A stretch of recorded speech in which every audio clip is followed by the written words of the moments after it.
Well, have I ever... This is probably the most embarrassing of those entrance stories. Yeah. I was down in South London once, went down to some party that was taking place in some kind of swanky bar where there was a doorman on the front and a charge. I think it was something mental, like a tenner to go in. It was crazy. It was ludicrous. I don't know what I was doing down there. And I was in the queue. We'll establish what you mean by swanky later, because that could be... And it was a posh place. Was it? And so there's a queue outside, and there was one of these doormen who thought it was like kind of Studio 54. He was like sort of, choosing people who could come in. Yeah, you two come in now. And I've been there for ages, obviously. I was on my own because I got there late. And clogs. Exactly. I've dressed up for this. And there were these two girls next to me. I'm thinking, if I'm in a queue, I've told you before, if I'm in a queue and if I'm stuck with two girls, I'm thinking, what a great opportunity, use the old merchant charm. Yeah. And so I'm there, and I'm sort of thinking, I kind of give them a nod or whatever, a wink. Yeah. They're loving it. Yeah. They move to the back. They're putty in my hands, Rick, as you can imagine. Yeah. And I thought, well, to really seal this off, I'll get us in. Like, I'll sort of skip the queue. So the guy sort of coming along, he's picking people off, the doorman, and I just grabbed him. like that. And I said it so everyone could hear. Right? And I thought this was brilliant. I said to him, how much is it? He went, 10 quid. I went, I'll give you 7. That was my bribe.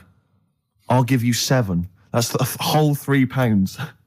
No, that can't be right. No. He must have said a £5, and I said, I'll give you 7. Yeah. That makes more sense, doesn't it? That's giving him a £2 incentive. A £2 incentive. That's it. I'll give you 7, you can make up the 10. Exactly. You can, if you let me in, you can put in 3 yourself, mate. That never works, does it? He said to me, I can't be bothered, I'm just gonna have a kip, I think. I'm so tired. Was it percentages that put you off? That frazzled me initially. I mean, it's a funny anecdote when you're giving him £2. Yeah. It's even funnier when you're getting him when to he's put up paying stuff. me as well. Oh, I love it. Right, we're gonna play a record, then we're really gonna concentrate. XFM 104.9, Ricky Gervais Show. Steve Merchant's also involved. Go to bed now. Oh no. Like that Steve trying to impress a girl in a queue offered the bouncer 2 quid for himself if he could go to the front of the queue. Man, that was so embarrassing. 2 quid. I tried to bribe. Did I tell you that, Carl? I tried to bribe the bouncer. He was coming out. He thought he was in sort of. He was like the bouncer of the Met Club, or the Met Bar or something. Tenner in. He was choosing. No, he wasn't. He was picking people off, right? That was it. He was picking people off, and he was going, you can come in, you can come in. I got chatting to a couple of girls. I thought, I'm in here. I'm sorry, dear. And I thought, I'll act flash. I'll try and bribe my way into the club. The guy was walking past. I cornered him. I went, "Wee, how much is it to go in?" He said, £5. I went, "I'll give you 7."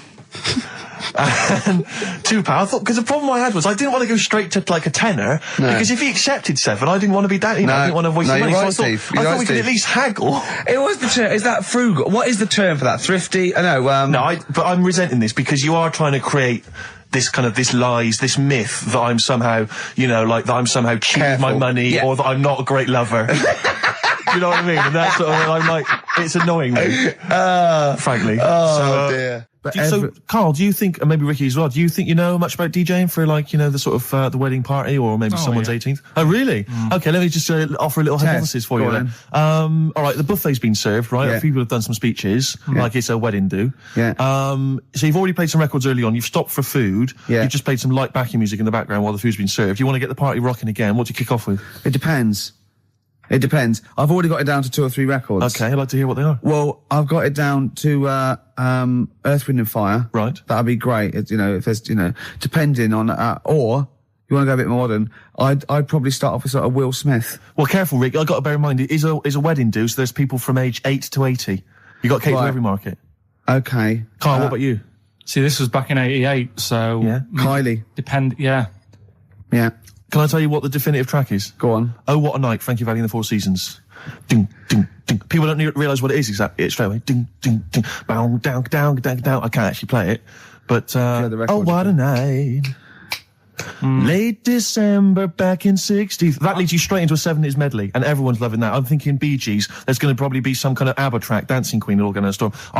You're turning your noses up. I can tell you this, that we got bookings endless. People are going, you're amazing. I don't know how you do it. I wouldn't have got up. I would have sat there. Well, you might be, because you're one of those grouchy, you're one of those moody teenagers. Oh, I'm not going to dance to this. I'll tell you, the old ladies would have been up. the people with a decent bit of musical taste would be up. No, the Ricky first Gervais would person be to get up is a fat lady in a dress with bad ankles and a little kid who's got problems, and he's in a little DJ. See, the problem with you two is you're not catering to the market. You're trying to be all sort of bohemian and kind of off, teach people about music and stuff. There's no place for Kylie, not at a mobile disco. Far too avant-garde. All right, kick it in. Grease Megamix. Play a record. Come on, Eileen. Have you got Come on, Eileen? Play that. What are you going to play? Love Shack. Coldplay. Excellent. Yellow. Well, you'd never There's say the that. excellent single by Coldplay. It's Yellow. Oh, Yellow. That's Yellow by Coldplay. We're talking about embarrassing stories and stuff, and I don't know if I've told this on this radio before. Have I told you, Carl? I'm not sure. But this was when I was working at the BBC. This is not even long ago, and I'd moved to London, and I was fairly new in London. And I was working at the BBC, and I had this BBC hire car, and I've never told it. If there's anyone listening who works for the BBC, I don't know if I can still get in trouble for it. But this BBC hire car, and it was like I'd been ferrying kind of actors and people and production people around all day in this car. And I was driving back, it was quite late, it was about sort of 7 or 8, and I was driving back, and I pulled in to get some petrol to fill up the car every day. And I went into this garage to fill up some petrol, and I was there, and two blokes came in a white van, right? They sort of pulled into the forecourt, and I was filling up the car, and they went, "Hey, do you want to buy a couple of speakers?" And I said, "Yes, I do." Yeah. Because I'll tell you the reason. It was like I was so flattered that they thought I'd be the kind of bloke who would A, need some kind of classy speakers, and B, would like to buy them on the sly. Do you know what I mean? Yeah. I thought, they like the They've fact seen me. They've seen I look a bit of a hustler. Exactly. Yeah. I'm a street sort of guy. You can see by the way I use my walk. Exactly. Yeah. So I couldn't believe my luck. So they drove behind the garage, the little sort of garage bit at the back, and I went round there, sort of casually went round there, sort of locked the car, went round there. They went, open the back. You had 2 speakers in there. I said, "Are you sure these aren't knocked off, mate?" He went, No. We work for Dixon's. This is the story he spun me. We work for Dixon's, right? And we're delivery men. And if we make a delivery and the person's not there to sign for the goods, then we have to bring them back to the warehouse. But if we can sell them on the way back, then that's really good for Dixon's. Dixon's must love that. And instead of thinking, are you sure some kind of troubleshooter did someone going to go into Dixon's and go, you're not getting in the garage forecourt market? Jones. Exactly. Get a couple of lads in a white van. Exactly. Yeah. So anyway, so I sort of bought this story, and I was a little bit dubious, and I went, right, let me hear them then. And he wired them up to the car stereo, and boom, boom, boom, they're playing. So it was some groovy hip-hop. I was thinking, great, these guys know what I'm into. Yeah. And he's giving me the talk and stuff. And I said, I'm a bit worried these are knocked off. He went, no, listen, we got a bloke at Dixon's who can confirm this is fine, right? Phone him up, use my mobile, right? And quote this reference number, right? So I phone out, and I goes, I go, hi, some guys here in the garage forecourt trying to sell me some speakers. Just wanted to check. He went, it's fine. I went, should I just read the reference number or whatever? He went, if you want. And X14, and I went, yes, fine. Yeah. Okay. You know what that was, don't you? That was actually Mr. Dixon himself. Exactly. Yeah. Exactly. So I'm thinking, well, they sound great. They're giving me for a knockdown price. I'd say they were like 400 quid. They were like 200 quid or something. It was a good bargain. I was in the market for some speakers as well. Yeah. So while they were loading it's them all kosher. I phoned Dixon. Exactly. I phoned Dixon. That's fine. Yeah. So while they're loading them in the back of the BBC hire car, right, I'm in there paying for the petrol, right, and the guy serving goes, all right. He goes, what were you doing around the back with those blokes? Right? Because obviously there's security cameras filming this whole transaction, right? And he goes, what are you doing around the back? And I went, brilliantly, there's some old mates. Some of my mates were just having a chat and that. He went, oh, right, okay, like giving me obviously the evil eye. So I went back to the van. So I'm in the car now, and I'm driving with one of the blokes who's in the van with me because I didn't have the money on me. So I had to go to the cash point to get the cash, right?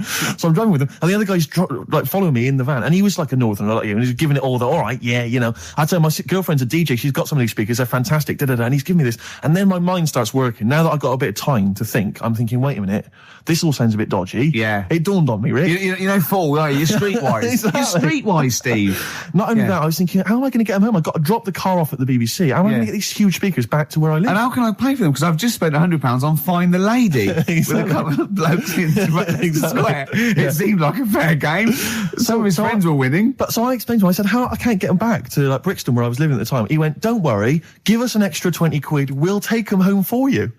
Oh, that's good. Deliberate. They do a whole service, you see. And there's also a backup guarantee. Did they have the guarantee? The 3-month guarantee? They didn't. No. But so I said, I'm not sure about that. He went, well, why don't you put them in a cab, send them back, and your housemates can collect it? I was like, oh, no, there'd be no one in.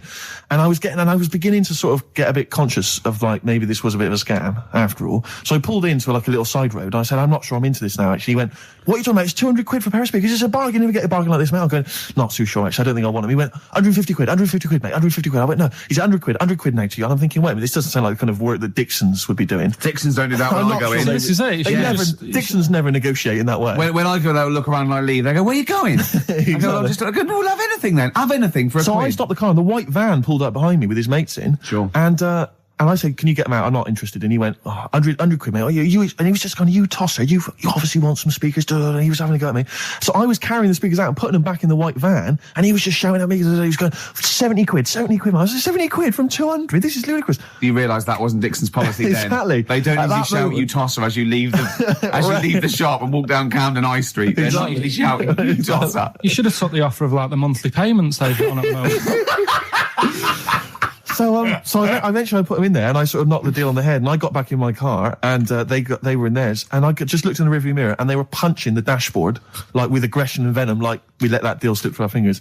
And I've never been so terrified in my life. I just sat there, and I was just thinking, oh my God, all I was thinking now is, what if I go back to the BBC, and they go, "We've had a call from the police, the man at the garage, he saw you doing a dodgy deal." I love it. Yeah. Well, what you do is you put the hire car in a drain in your front garden, and then go in and out of the toilet, just pouring bleach down or Ajax, and they never know. Can you talk about your grandparents? Well, my grandparents, of course, the thing about my grandparents, I have mentioned this before. Yeah, I think they've got about 3 teeth between them. It's unbelievable. My grandfather... They're all their own, though. He was in the RAF in the war, right? And for some reason, he had problems with his teeth, and they pulled them all out, and they replaced them with a false set of false teeth. But during the wartime, I don't know whether this was just like what it was like during the war or just the 40s, but he had a kind of wooden plate put in with like some kind of fake teeth attached. Oh no. And he's never had that changed. So he's still got the wooden plate and about 3 teeth still hanging on it. Oh. It's just so he and my grandmother combined, they cannot eat anything that's kind of solid. So they will literally get up for Christmas dinner. They'll get up and they'll put the meat on like it's sort of 6 a.m, go back to bed for the day, get up and eat it about 9 o'clock at night. And the best compliment you can have if you've cooked dinner for my grandparents is, "Oh, this is lovely. You can suck it away."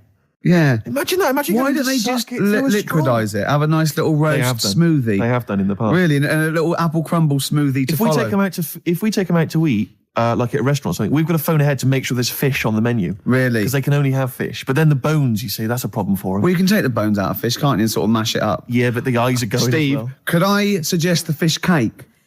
It's already mashed. It's with the potato. It's in a crispy crumb, which doesn't hurt anyone, whether you got teeth or not. Rick, can I go on? Make a little? Yeah. I just want to make it because obviously not everyone's as fortunate at Christmas, Rick. No. As us. What about the vegetarians? What are they eating? A nut cutlet. What the hell is a lovely little nut cutlet?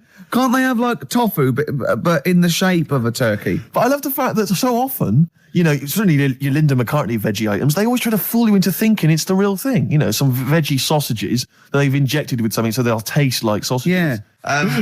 Is it true? Talking about when his dad said that, and then you told me something that I find amazing. Oh, the thing is, it's Christmas. Obviously, I've got to go back to Bristol. I love seeing my family. Well, yeah, I do. But it means I'd see my grandparents, who are, brilliant people. I mean, lovely people, but mental. I mean, utterly mental. And they've taken now there must be sort of 80 a piece. And it is quite an old age, but they're fairly good health, relatively speaking. And they just spend their time in bed. I mean, that's all they do, that's their profession. They've retired to go to bed. And they spend all the time in bed. I tell you what they're like. They're like that old guy, they're like all that old family in Charlie and the Chocolate Factory. Oh, yeah. Remember, none of them had got up for like 25 years. Yeah. And you said that they go to bed and they go to sleep, but then when they wake up, what they do is put an extra pillow so they're slightly more upright, and that's them in the day in bed. That's the daytime thing. But they get up and cook and stuff. What they do is they've got about 6 teeth between them. I mean, my grandmother needs false teeth, but refuses to go and have the old ones extracted and the false teeth fitted. So she's working with about 3 or 4 teeth. Oh. My grandfather had false teeth given to him during the war. Wooden ones? Well, it was plastic teeth on a wooden pallet, right, that sits at the top of the mouth. He's still got the wooden pallet, but most of the teeth have come off. So there's about 4 teeth left, 4 false teeth. He's got a set of false teeth that make him look like he needs false teeth. I mean, that's pretty bizarre. So the problem is that they have to get up. They get up about 7 a.m. to put on, say, some beef or lamb, whichever they're going to cook. They put it on at 6 a.m, 7 a.m, so that by the time they eat it at 6 at night, night, they can use the phrase, this is what a good meal is for my grandparents, if they can use the phrase, oh, that's lovely, you could suck it away. You could suck it away. Who wants that from a roast dinner? You may as well blend it up and serve it as a broth. I don't want that phrase coming from old people without teeth. No, indeed. Because it must remind you of your rent boy days. Exactly. It brings it all flooding back. Oh, you know. God. Flooding's the word. Exactly. Should we play a record before we get really discussing about your grandparents and blowjobs? That is the worst thing we've said the word blowjob far too many times today. And in the same sentence as I can't believe. Anyway. And it's Christmas. Yeah. Oh, dear. You know, I've said in the past to you, Rick, that my grandparents, so I love them dearly, but it's like for the last 30 years they've been waiting to die. I know. It's like they just sort of, it's like, you know, the novelty wore off of life. Life in the 50s. Yeah, they got kind of bored of it. Life, in the 40s, it was brilliant. All sat around the old Joanna's, the Bonsdale, singing. They loved that. The 50s, you know, that was great as well, because that was the post-war years. It was, you know, it was a bit tight in the pocket, but it was alright. Everyone pulled together. And then the 60s came along, all the crazy music, the funny hair. Let's stay in bed. Exactly. They basically stayed in bed. And it was one Christmas when my grandmother said to my dad, what do you like for Christmas? What do you fancy for Christmas? And this must have been, well, I don't know, 20 years ago.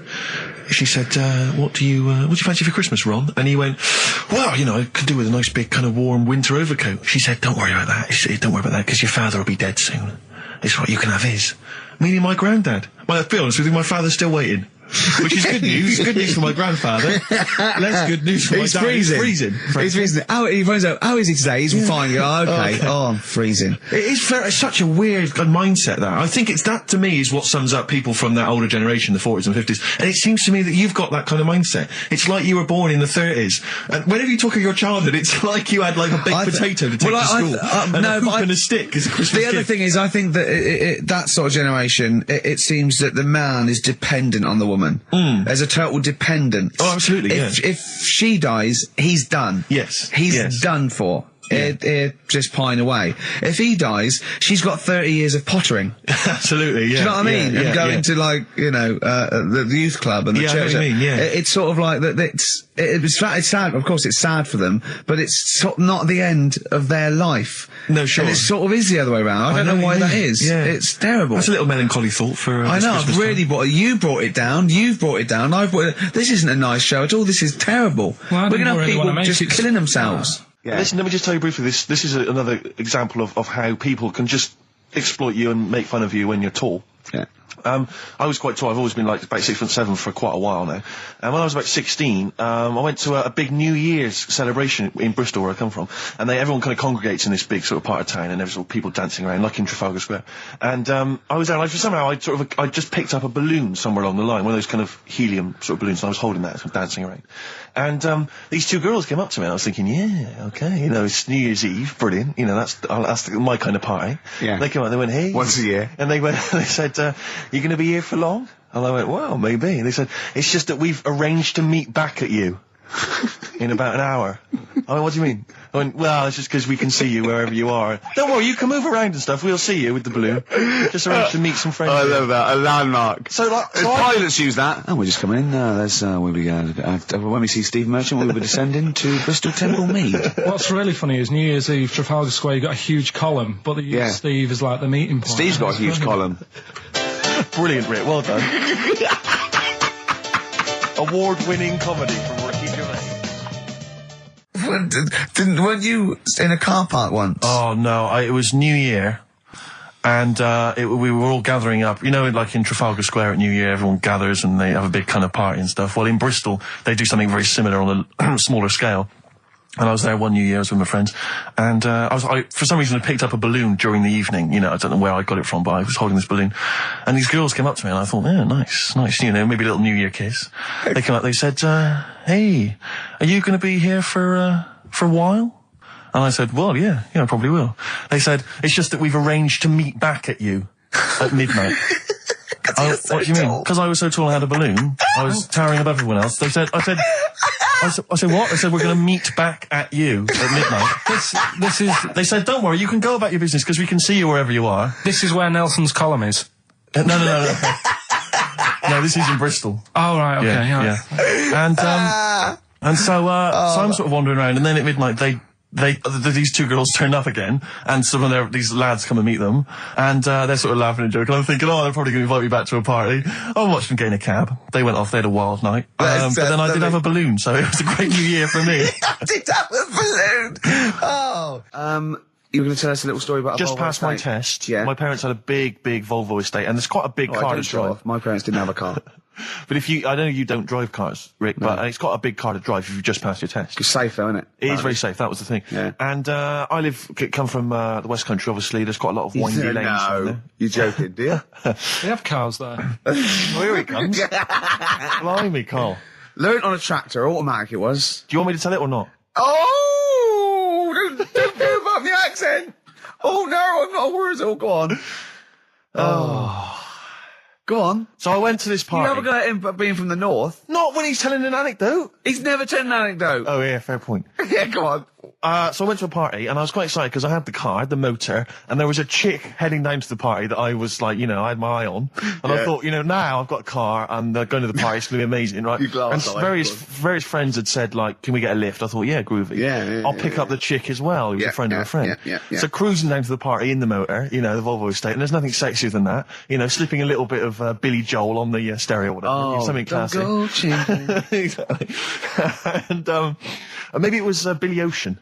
I think maybe it was quite a Billy. Maybe it was Get Out of My Dreams, Get Into My Car. Ideally. Yeah. So I get to the party, and inevitably it was one of those house parties where the chick that I had my eye on, she kind of was chatting to other guys, and she wasn't really paying attention to me, and I was sort of... Found out to get, was she again? Same old story. Oh, they make me They laugh. know how to tease, don't they, the ladies? They laugh. Who are they kidding? So I'd follow her like a dog, from room to room. Yeah. And watch her Quite while... literally. Sometimes he was barking. Yeah. And while, just watch her while she talked to other blokes. And then, obviously because I was driving, I wasn't drinking, so I was not really enjoying myself. And then somebody said, should we go and pick up Vera?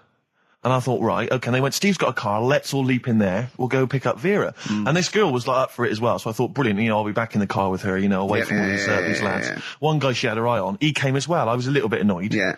But anyway, he was in the car, so I'm driving down these country lanes, just driving along, and they're directing me, they're saying, go left here, go right. And then suddenly we stop, and one of them goes, just drive into that field, this pitch black field, right? And I'm sort of, well, it is my parents' car. Just drive in the field, Steve. I'm thinking, well, I don't want to, not seem like I'm a hard, cool, crazy kind of guy, because the chick's in the car. So drove the car into the field. They all leapt out, started running off into the darkness, shouting, Vera, Vera, Vera, where are you? So I'm just sort of sat there in the car waiting. Wasn't Vera Lynn, was it? Because she likes to hide in fields. Bizarrely, it wasn't. Right. It was just, I was just left in the car on my own with Billy Ocean. And suddenly, out of the darkness, they come back holding a Vietnamese pot-bellied pig that they had stole from a nearby farm. And they knew that the pig was called Vera, because someone knew the farmer or something. Anyway, so they got this pig, so now they're going, I'll put the pig in the back of the car, we'll take it back to the party, it'll be hilarious. I'm thinking, well, I'm not sure I want a pig and all its, piggy crap in the car, right, crammed in there. But they say, yeah, so obviously I'm thinking again, I don't want to look like I'm, a nerd. I'm terrified of that, Rick, ever happened. Yeah. So, So you go, hey, bring the pig into the car. Exactly. I'm no nerd. Exactly. Yeah, go on. So now we drive off again. I got this pig kind of squeaking in the back of the car. And, they say, stop again. Let's do some cow tipping. And they do that old thing, about the fact because cows sleep standing up, don't they? So you can push a cow over and stuff. Yeah. So they're having a wild time, hilarious. So this time, now we get to a sort of dead end in the road. And, they say, well, turn around, let's go back to the party. And I'm thinking, fine. Try and do a 3-point turn in this very narrow country lane, right? Get the Volvo estate wedged horizontally across the road. Can't get it out. Just can't seem to sort it out. I don't know what. I'm panicking because there's a pig in the car, right? And, local disgruntled farmers, right? People drunk, partying, probably off their head on some kind of weed. Rick. Was it loads of blokes with pitchforks and flaming torches Exactly. going, burn him.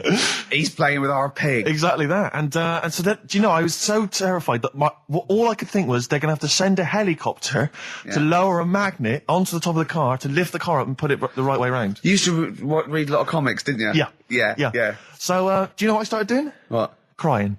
Did you really? Yeah. Why? So started crying, just very slightly, started getting upset.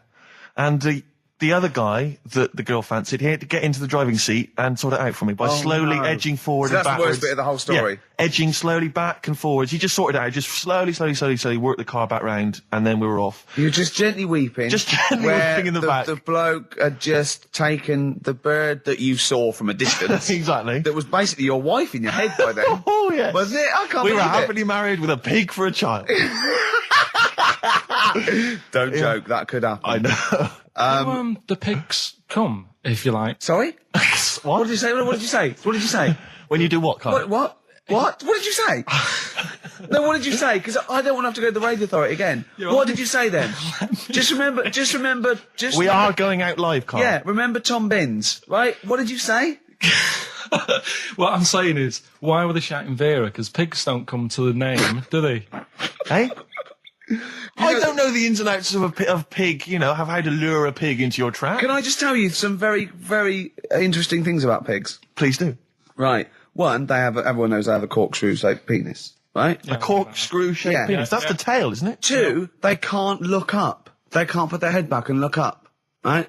Three, they can have a 30-minute orgasm. Rick, is it only pigs that have got a corkscrew-shaped penis? No, and landlords. Okay. Very handy. Right. No, but you agree with me on that. People who just I can't stand noisy eaters. People who go No, like that. I do agree with that. And people eating crisps, as I said before, people eating crisps in cinemas. Anyone who's making noise in the cinema, it's an I know. absolute Are crime. they must be mental. They've gone to see a film. There's people they don't know there. Everyone's paid £8. And they're crunching away. Oh, leaving their phones on. I was in the cinema. There was a 16-year-old girl. Took a phone call in the cinema. The film was running. She went, "Hi, yeah, I'm in the cinema." Started having a conversation on the phone. I was thinking, how important is this call that you've got to receive? Oh, it's Tokyo ringing. Mr. Yakamoto's there. The deal's going through. It's Saturday afternoon. You should be up there hairdressed. I was in the cinema. Oh, by the way, Mr. Yakamoto's coming round tonight, and we can't use my pad, so you've got to make him a meal. Yes. Don't you and your wife muck things up for me? But I was in the cinema. This was not long ago, and I went to see that. It was, I think I was off to see that film, Crouching Tiger, Hidden Dragon, or whatever it's called. You know, Well, they could be on the phone for that because it's subtitles, so it's not going to ruin it, is it? Yeah, it wasn't her. I was sat next to another woman. She was crunching, a big fat woman. No, but he's got a good point there. Loads of people could be on the phone in there, and it wouldn't sort of niggle you. Fine. Well, at least we've cleared that one Imagine if that was true. Well, it's like when you go on the tube and read a paper. There's loads of noise, but you can still concentrate, can't you? He's got you. Do you know what That's I mean? such a great point, isn't it? Right, yeah, because it's so easy to lose yourself in that magic realism world, with all the sound effects and music and surging, exciting noise, and there's a woman clattering on going, "Yeah, well, I'll probably meet you later, Stange. Should we get some Diamond White in and around by the park?" Yeah. Switch off. I do it. Yeah, but we know what you're like, Carl. Yeah, you can switch off, Carl. It's like you can turn your ears off. That's the skill you It's have. not the ears, it's the behind the ears. Yeah. It's the process between the ears and the brain that you can switch Exactly. off, so we can still hear all these things like a cat. But I was in there was this woman sat next to me. She was a big fat one. She was crunching on some popcorn. Again, that's a crime. Why they're selling popcorn in cinemas? I don't understand why She the needs to noisiest. eat regularly, she's Why fat. Why the noisiest food in a cinema? Yeah. I don't understand why that's come about. Yeah. Really makes me angry. Yeah. She's right. This- Smoothies. We want smoothies without straws. Exactly. The trailer for that film AI, Artificial Intelligence, came on. Remember that? And the tagline was, "David is 11 years old. He weighs 60 pounds. He's 4'6" tall. He has brown hair. His love is real, but he is not." Oh, yeah. And she just went, "How old was he again?" To her boyfriend. Right? Just ruined everything. War film trailer comes on for some Pearl Harbor or something. She goes, "Yeah, I don't fancy that. Just announcing this, don't fancy that. Too many war films." So then the trailer, then the opening credit comes on for Crouching Tiger. Before that, that thing that comes up that says it's signed by the BBFC and it has the kind of certificate and everything, and that certificate to say what age you have to be to see it. That came up, and it said Crouching Tiger, Hidden Dragon in brackets subtitles. She went, "It's not subtitled, is it?" I thought this was the most famous foreign film for years. It won Oscars. It was a huge film. Everyone knew it was foreign. She goes, it went, and so the credits begin. It says Crouching Tiger, Hidden Dragon. She went, "Stupid name for a film." What? She just She wanted paid it. to see it. She was with her boyfriend. So then it starts, right? And obviously it's in Japanese or Mandarin or something. She's like, yeah, and they're all talking in Japanese. Japanese or Mandarin. Whatever it is. So they're speaking in this, Japanese language, Oriental language. And she's going, "Don't they sound stupid? Don't they sound stupid?" She was going, and then the subtitles come up, and it's quite a weird kind of strange language they're talking. And she was going, "Can't make the subtitles out either. It's both gobbledygook." Just wittering on every step of the film. I totally agree with you. But what I like in your telling of it, I know you're getting quite I was emotional. genuinely livid. But she went Mandarin or Japanese, some Oriental language. And Well, I don't know what else. It's a strange language. It's a strange language. Well, anyway. Oh, dear. So then I moved I climbed over several seats, made a big huff of, make a big show of moving. Yeah. Sat next to a guy on the phone, just chatting on the phone. Oh, I'd have gone mental at that. So now I hate that film. I didn't enjoy it. I don't like seeing it. I don't want to even think of it. It's subtitles, isn't it? Well, rubbish. Rubbish. That's why I get videos.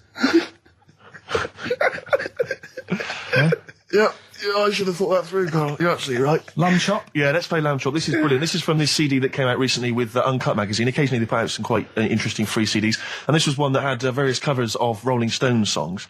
And a lot of them were, quite shoddy, but this was a brilliant, specially done, I think, for the CD. It's Lamb Chop doing a version of quite an obscure Rolling Stones song called Backstreet Girl. It's just beautiful. Let's hear it. Steve, you got any other toilet-related anecdotes? Rick, my life is just full of toilet trauma. Yeah. And Carl, you may not realise this, but a while back I used to host, this is bizarre, I used to host a radio show on the BBC World Service, right? Now, if you want someone who's the voice of integrity, the voice of intelligence, the voice of a nation, you're going to come to me. That's obvious. And I was broadcasting, so now they've got listeners of something like 50, 60 million people around the world. It's mental, the listenership of the World Service. And I used to host this show with someone It's a big place, Steve. The World? Yeah. You're absolutely right. And anyway, so I had to be into Bush House where they broadcast from 10 o'clock every Friday morning to broadcast around the world to 50 million people, right? And one week, I went to the toilet in my house, right? Everyone had left. I got there a bit late. I got up a bit late. Already against me. The clock was already against me. Had to be there at 10 o'clock, broadcast around the world. And we got 2 toilets in our house, downstairs one, right? And the door had already been a bit dodgy. It was one of those doors where you had to give it a bit of a kick as you went in. It was getting a bit tight. I don't know what the wood was expanding or something. I'm in there. And same thing again happens. No toilet paper. I think, oh, God, I'm going to have to somehow kind of make it up. Why don't you check first? I normally do, Rick. It's just on certain occasions when I'm bleary-eyed or something, I forget, or occasionally I forget. Normally I do check. Right. And you've got to bear in mind that it's not like this is happening every week. This is over the course of many years that these incidents have accumulated. So you've condensed them. For the purposes of this anecdote. Sure. Yeah. Yes. And great. You're just brilliant to keeping the pace up of an anecdote there, Rick. You've just drawn in. I don't know where I am now. Anyway, I know where I am. I'm trapped in a toilet with no toilet paper. That's where I am. And I'm thinking maybe I peel off some of the wallpaper, things like that. But there's nothing I can do. I got to go upstairs. Newspaper. Well, exactly. But I have to go upstairs and find toilet paper. Was there any? There wasn't. There wasn't. Oh. I'm gonna have to go upstairs and maybe find a notepad or something like that. Oh. And so I try the door. Right, the door's wedged. I'm pulling on the door and I can't get the door open. It's just like it won't come open. And it's already. And I knew it was going to come to this at some point. Like this is like the clock's ticking. I'm trying to pull the door open. Trousers around my ankles again. And I'm thinking, well, what I could do is I could open the window, I suppose, and try and climb out, but. Not really, because I got the trousers around the ankles. And that's or if it was raining, just stick your ass out, 2 birds with one stone. Sadly, it was a beautiful day, Rich. I call it the World Bee Day. And so what I'm thinking is, I got my mobile phone in there, luckily, because it's in my pocket. I'm thinking, well, maybe I can phone, I was seriously... Kleenex. Maybe I'll phone the fire brigade. At this point, I mean, just dried. No, it hadn't. It was... Hold on. Was that little puppy not around? Because sometimes you can call that, it's got a little bit wrapped round it. Listen... Or just use the puppy itself. There's 50 million people around the world going to need to hear my voice in 30 minutes. Exactly. And where's Steve? He's not locked in a toilet again, is he? Exactly. Oh, no. So I'm thinking about phoning the fire brigade, and I'm thinking, like, if I do that, it's going to be the first call that goes straight on the speakerphone. Yeah. For like the entire fire brigade service everywhere. With a butch hero carrying you down over his shoulders with your trousers around your ankles. Exactly. Can I just not pull him up? No. You've got to be learned a total lesson. Yeah. But I imagine the idea of phoning up and going, hello there, I'm trapped in a room in my house. Oh yeah, which one is it? Oh, I don't need to know. It's quite small. Is it? Yeah. It's not the toilet, is it? Because we don't want to come and rescue someone who's trapped in the toilet. Which service do you require? Paper? So I think I can't find the fire brigade, the clock's ticking. So then I think one of my housemates is still in the house, but still asleep. So I phone the house number. Right, phone rings and rings and rings for ages. And eventually he answers the phone, right? Gets out of bed, answers the phone, yeah. Hi, it's Steve. All right, what's wrong? What are you doing? What are you doing? All right, yeah. Oh, I didn't wait, I don't know. What are you doing? Oh, just in the toilet. Just downstairs in the toilet. Oh, yeah, what are you doing? Oh, well, I've finished what have you got any toilet paper? Any bog roll? Yeah. So he had to, kind of scrape together a few bits of paper, and sort of tinfoil or whatever he could find in the house. A cactus. Come down no. Pass it underneath the door. Right? And then I said, can you move away from the door because I don't want you to hear me as I'm, wiping the... And so you didn't say that? Yeah, well, I didn't want him to, that's embarrassing. Sorry, that's embarrassing. What were you wiping it with? Not tumbleweed. What do you mean? What noise? I know what you mean. Yeah. No, exactly. Right. So then I say, right, can you smash Why was he hovering? Why didn't he want to walk away? Will you keep your, what was it, outside with a glass to his ear? Yeah. Thankfully there was a window in the door, but it was frosted glass. You could just see my semi-naked body moving around. And so eventually I said to him, look, listen, I'm going to need you to sort of kick the door in. He said, well, I don't want to kick the door in because you're going to have to pay for it, aren't we? I go, yeah, but I got to go to the World Service. Well, yeah. And he was a lovely man. He's the weakest man you've ever come across. It's like if there's one person you don't want to have to throw their body weight against the door, it was him. He's like, he'll snap before the door will. So he's smashing against This the door. sounds like a fetish to me, then. He went in there and there you were naked with lots of toilet paper. And you go, oh, you've broken the door down and there I am naked. Again. Oh, you've rumbled me, Rick. I wish I'd not told that embarrassing story on the radio. Like it wasn't embarrassing enough, you've just got to make it slightly more seedy. Oh, so did he get it done? He did it, yeah, and I got to the World Service with like minutes to spare. Oh. And interestingly, I told that story to 50 million people around the world. You're joking. Yeah. Did they understand? I think so. I mean, is that a bit of a problem when you're on the World Service, like thinking of things that everyone can understand? Yes. Because you can't. It's a bit just like talk when about- talking to you, Carl. Yeah, exactly, Carl. I think you're on thin ice there, worrying about people understanding what you're saying. No, but you can't talk about stuff that's on the telly and that, because some people will say, well, we haven't even got a telly here. Oh, yeah, you're listening to XFM 104.9. Yeah. So let's carry on. Let's continue. Well, absolutely. Well, obviously, Carl was out with me last night, and he saw that I'm, he knows I'm a ladies' man, and that was obvious. Carl, you could see the vibe around me, couldn't you? When the chicks were talking to me, and just remembered recently, actually, I was on a train coming back from hometown Bristol, and I was on the train, and this girl walks on, good-looking girl. I thought, hey, up, a largely empty carriage. I'm thinking, my luck's in, because I take every opportunity, Carl. That's the thing about me, I don't choose. She was a good-looking girl. She sat down. I thought she sat down right near me. I thought, brilliant. As this guy comes up behind her, and says, I think it's probably a boyfriend or something, sits down next to her. And I listened in on the conversation, obviously, because I'm pretending to read. It was very clever. I read the same page for hours, so I was pretending to listen. I was listening, but pretending to read. And I realised that it's not her boyfriend or anything. It's just some guy she's met on the platform. And I'm thinking, brilliant. If she's the kind of girl who's just going to start talking to someone, on a platform, on a train, brilliant, I'm going to be in here. Because he was only going one stop. So I'm thinking, what's the worst that can happen? He'll nick off, I'll get chatting to her, and who knows, I could join the... is there a train equivalent? Foot High Club. The Foot High Club, brilliant. And so I'm excited, I'm listening in. And it turns out that they're both kind of graduates who've just finished university, or they're coming to their finals or something. And they're chatting away, and he's making a couple of witticisms, and she's kind of tittering at his jokes. I'm thinking, well, I'll tell you this, if she's laughing at this kind of material, I am going to blow her away, with my kind of anecdotes and wry observations, Yeah. It was weak stuff, I got to be honest. Really? He was coming out with nothing. He was running on empty, as far as I'm concerned. Yeah. And she was loving it. So I'm thinking, brilliant, I'm going to be right in here. And then they get moving on to higher brow things, and I think she was going to study kind of Marxism or something like that, or communism, something. And she was asking him, by way of conversation, she was asking him what he knew about Marxism, And he was fumbling for his vague knowledge of it that he had in his life. And I'm just sat there thinking, come on, love, in any given capitalist environment, the proletariat will revolt against their oppression by the bourgeoisie, and after a brief period of socialist rule, emerges a classist society governed by community cooperation. Well, if that sort of talk wouldn't get a woman hot, I don't know what you'd use then. If Marx and Engels is not going to get a woman sweaty down below, then nothing is. Then my name is You're not just Steve biding your time. Exactly. Yeah? I'm just going to go in for the kill any minute.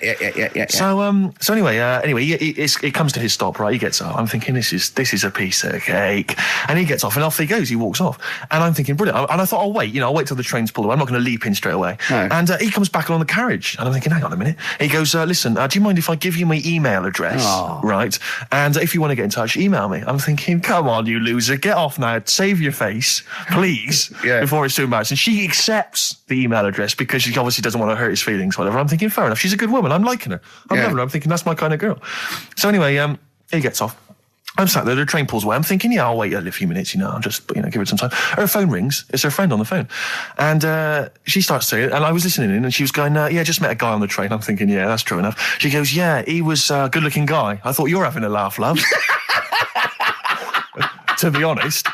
Because I was looking at him, and she said to her friend, he looks a bit like tennis player Boris Becker. I thought, you should be so lucky, frankly, because I saw him. He had awful facial hair, if that's what makes him look like Boris Becker. A terrible little goatee beard. It was laughable. I thought, I don't know. And then she goes to thing, and she's like, I met him, we got chatting and stuff, and she was going, it's not often that you meet someone, generally in life, who's, kind of thoughtful and intelligent and funny. I thought to myself, I'm not even going to waste my time with you, love. Frankly, if that's what you thought of him.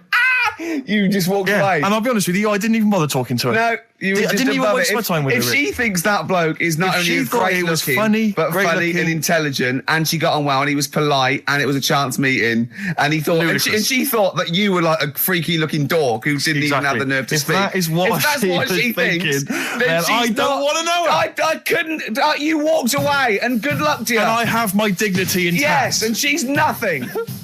Well, but no, I have to just say once though. This is my DJing credentials. I was once playing music at a Scout Jamboree. Yeah. When I was about 17, 16, 17. Big gig. There was 1,000 scouts there. Yeah. Right. And I tell you this, we were playing on stuff. They were loving it. They were dancing. It was in a big marquee. Right. I slapped on Smells Like Teen Spirit. Yeah. Right. They went mad. They went mad for it. They were moshing. They were climbing up the poles. The organisers were going, switch that off. Right. They're going crazy. And I was there going, no, that's what they like. I'm going to do it. And it was like Footloose. It was unbelievable. It was just like Footloose. Then I came in with Rage Against the Machine, Killing in the Name of. The place went wild. Yeah. And they were trying to get me off the decks. It was like Bill Grundy interviewing the Sex Pistols. And then when the head of them had you killed, exactly, like there was some sort of mafia thing, and it was all hushed up. That the scouts went there one night with all candles, and they stood by a grave, and that was the end of the film. It was a film, I assume. No, this genuinely happened. I assume this didn't really happen. Yes, it did. I swear to God, I was playing Smells Like Teen Spirit, and it went wild, and the organisers were going, switch that off. They're going crazy, and I was going, no, it's what they want. Can I say something? It was brilliant. That to me, I've known you for about 4 years, and I've heard all those things. That must be the highlight of your life. Unbelievably so, yeah. You've never had anything that good or exciting since, have you? One day I hope to sleep with a lady, and hopefully it'll slide into second place. Oh look, you're actually a little bit stressed there, aren't you? Because you had to drink last night, didn't you? I had a couple of drinks. Yeah. I was down at Steve's night. He was doing a bit of DJing. Yeah. Went down the store. And that's why you're all grumpy. What? Do you hear what he just said? What? I was DJing last night. Obviously that XFM evening. Yeah. Hour and a half. My friend and I split the time on the decks. Yeah. What was the word you just used? He went down a storm. We went down a storm. Right, 3 girls. I was walking to the toilets during my set. 3 girls went, you are a genius. Right? What's his name? Dane Bowers? Why? Zane Lowe? Because you played records in a certain order. Yes. No, sorry, Rick, if you can't deal with that. Sorry if you're a little bit jealous, because this time you can't share the award. All right? Dear. But it was my credit this time. You can tell he hasn't been a DJ, because it's not just about... It's not just about that. The songs you play, it's the way you play them. The way you play them, whether it's 33 or 45, very important. Yeah, leave your hand on them as they're trying to go round. But so 3 girls there, charmed by me. They loved it. Yeah. Zane Lowe, XFM DJ and MTV presenter, probably one of the coolest blokes alive. He came up, gave us massive respect. He said, I'm loving your set. He actually used those words, right? There were people coming up, they couldn't believe their luck. It was roaring. We'd stick on a track, people would cheer as it came on, right? My particular favourite, Carl, I think you'll agree, my particular triumvirate, LL Cool J, Mama Said Knock You Out, leading straight into House of Pain, Jump Around, then straight into that current Elvis track that's been re-released, remixed by Junkie XL. I played the original, which I'd already played on XFM before. I'm already there, cutting edge. Yeah. Right? 3 old tracks, you mean? 3 old tracks. In a row? Yep. And I think the words that would best sum it up are, I kicked ass. Great. Rick. All right? Well, I'm going to be kicking some ass today. Hey, talking of DJing. Go on. You know, I did that storming set the other night for XFM. Yeah, sure, yeah. Go on. This was down at a little club, in case you aren't aware of it. Yeah. Anyway, I went to the Sony's the other night. Yeah. Karl Pilkington sidles up to me, slips me an envelope. Go on. 200 big ones in there. Did you get paid cash for that? Yeah. £200. Taxman won't know about that. Cash in hand. No, the taxman won't know, because, I mean, obviously no one who ever works in tax is listening to local radio. Oh. Yeah. Well, so... No, the taxman will know about it. Yeah. Because I'll declare it. I would. Put it, it's going straight down. I'll do it when I get home. Do it when I get in later on. And don't write off rubbish that you buy anyway, like, you know. No, I won't. No. I'll do it all above board officially. Fill it all in correctly. And so I'll send it now, I'll send it tomorrow so that you get it early. So it's not too busy for you, sir. Oh, never mind. But Rick, I just need to mention something quickly to you. When did I last see you? I saw you yesterday, didn't I? Yeah. Because we went up to Edinburgh yesterday. We were very nicely invited to go and talk at the Edinburgh International Television Festival. It was quite a big deal. We went up there and we were interviewed. And Ricky chose to go on the train because it takes like 4 hours. Is it 4.5 hours or something on the train? But it's quite leisurely. It's quite sort of gentlemanly thing to do. Yeah. I opted to go for the plane option and fly up there. More modern. Exactly. And they bankrolled that. They paid for it all, and that was all very nice. And as I recall, when I last saw you, we got a cab, didn't we? And you asked if you could get the cab to drop you off at the train station. Yeah. And then it took me on to the airport. Yeah. Did I? Now that was before. The last time I saw you was before I got to the airport and missed my flight, wasn't it? Because I had to drop you off in the centre of town. Yeah, no, that was just before I had to pay £165 to upgrade to another ticket. How did you not tell me that in the last hour? £165, Ricky. I had to pay because we dropped you off at the train station. So, I mean, do you want to go halves on that, or how do you want to deal with that? How do you want to sort that whole mess out? Why were you late? Why was I late? Because we dropped you off in the centre of Edinburgh, and do you know how hard it is to get out of Edinburgh in rush hour traffic? But it was only 3 minutes away, so you'd have missed it anyway. No, because if we'd gone the other direction, it would have been 20 minutes. It took me like an hour to get to the airport. And I got there, and the plane had already left, and the cabbie was just laughing. He was saying, we're never going to make it. He goes, you were a religious man, you better start praying. I thought he was being facetious. He was absolutely right. £165. But hold on, why didn't he tell you that when he picked up at 4:15? It makes you wonder. So obviously I'm a little bit annoyed. Because I'm not a man who likes to sort of spend unnecessarily. But wait, this is not my fault, because you were there when we made that decision. I didn't impose this on you. We both decided that might be... It's both our fault. I mean, it's no one's fault. It's both our fault. That's fair. That's all I wanted to hear. It's both our fault. Therefore, it's both our financial obligation. No. £165, just split that in half. Write a cheque, Rick. Write a cheque. It's fine. I trust you. Phone in. I think everyone. This is. You're clearly obvious. irresponsible. No, of course I'm not. If you share a cab and then one person's lucky enough to not be late and one person is unlucky enough, and that's what it is, bad luck. I don't think you share the obligation. It's a moral dilemma, this, isn't it? But it's more than that, though, isn't it? Because let's be honest. What? Even if you had known that I was going to get there late, you'd have wanted me to hang around just so you weren't left around waiting for a train on your own. No, because I got there... Because you get bored sitting, don't you? So you'd have wanted me to at least got in that cab. I got there way too early. I actually got there I was there about 30 minutes early. Oh, so you made it fine then. That was... Well, exactly. So, I mean, I sacrificed me hanging around for half an hour so you could get it at 4:15. And the other thing is this. You were going to get it at 4:15 anyway. Yeah, but I would, if I'd gone the other direction and not dropped you off in the centre, I would have been there in time. Wow, would we? Well, is that true? Wow. Only God knows. Well, and the cabbie. What I mentioned it to. So, I'll tell you what will cheer you up. I'll tell you what's better than 80 quid. I'll tell you what's better than that, shall I? Go on. Music. What, are you paying the whole 165?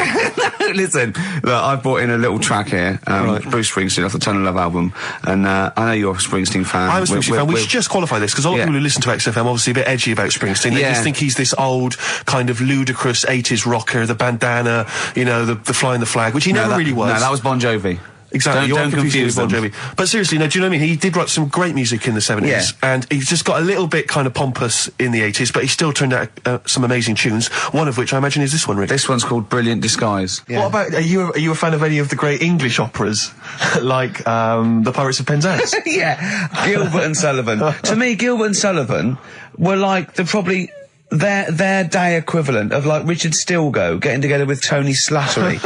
And then 100 years later people go, it's brilliant. It is like, they might as well, I don't know, make any episode of Whose Line Is It Anyway? Right, yeah. Into an opera, and in 200 years' time we're going, that's genius. Yeah. Listen to this one, look, this is Party Quirks. Yeah, Amdram Society, we're step. Because I was in the Pirates of Penzance once in an amateur production. You used to like Whose Line Is It Anyway? I did, that was Although I did watch it when it first came on Channel 4 about 15, 20 years ago. But we did the Pirates of Penzance when I was in an amateur dramatic society in Bristol, the Bristol Operatic Society, Light Operatic Society. I don't know why I was involved, because I can't sing. My audition, I thought, this is how desperate they were for blokes. I swear to God, right, I can't sing, you know. Well, you? Yeah, all right, calm down.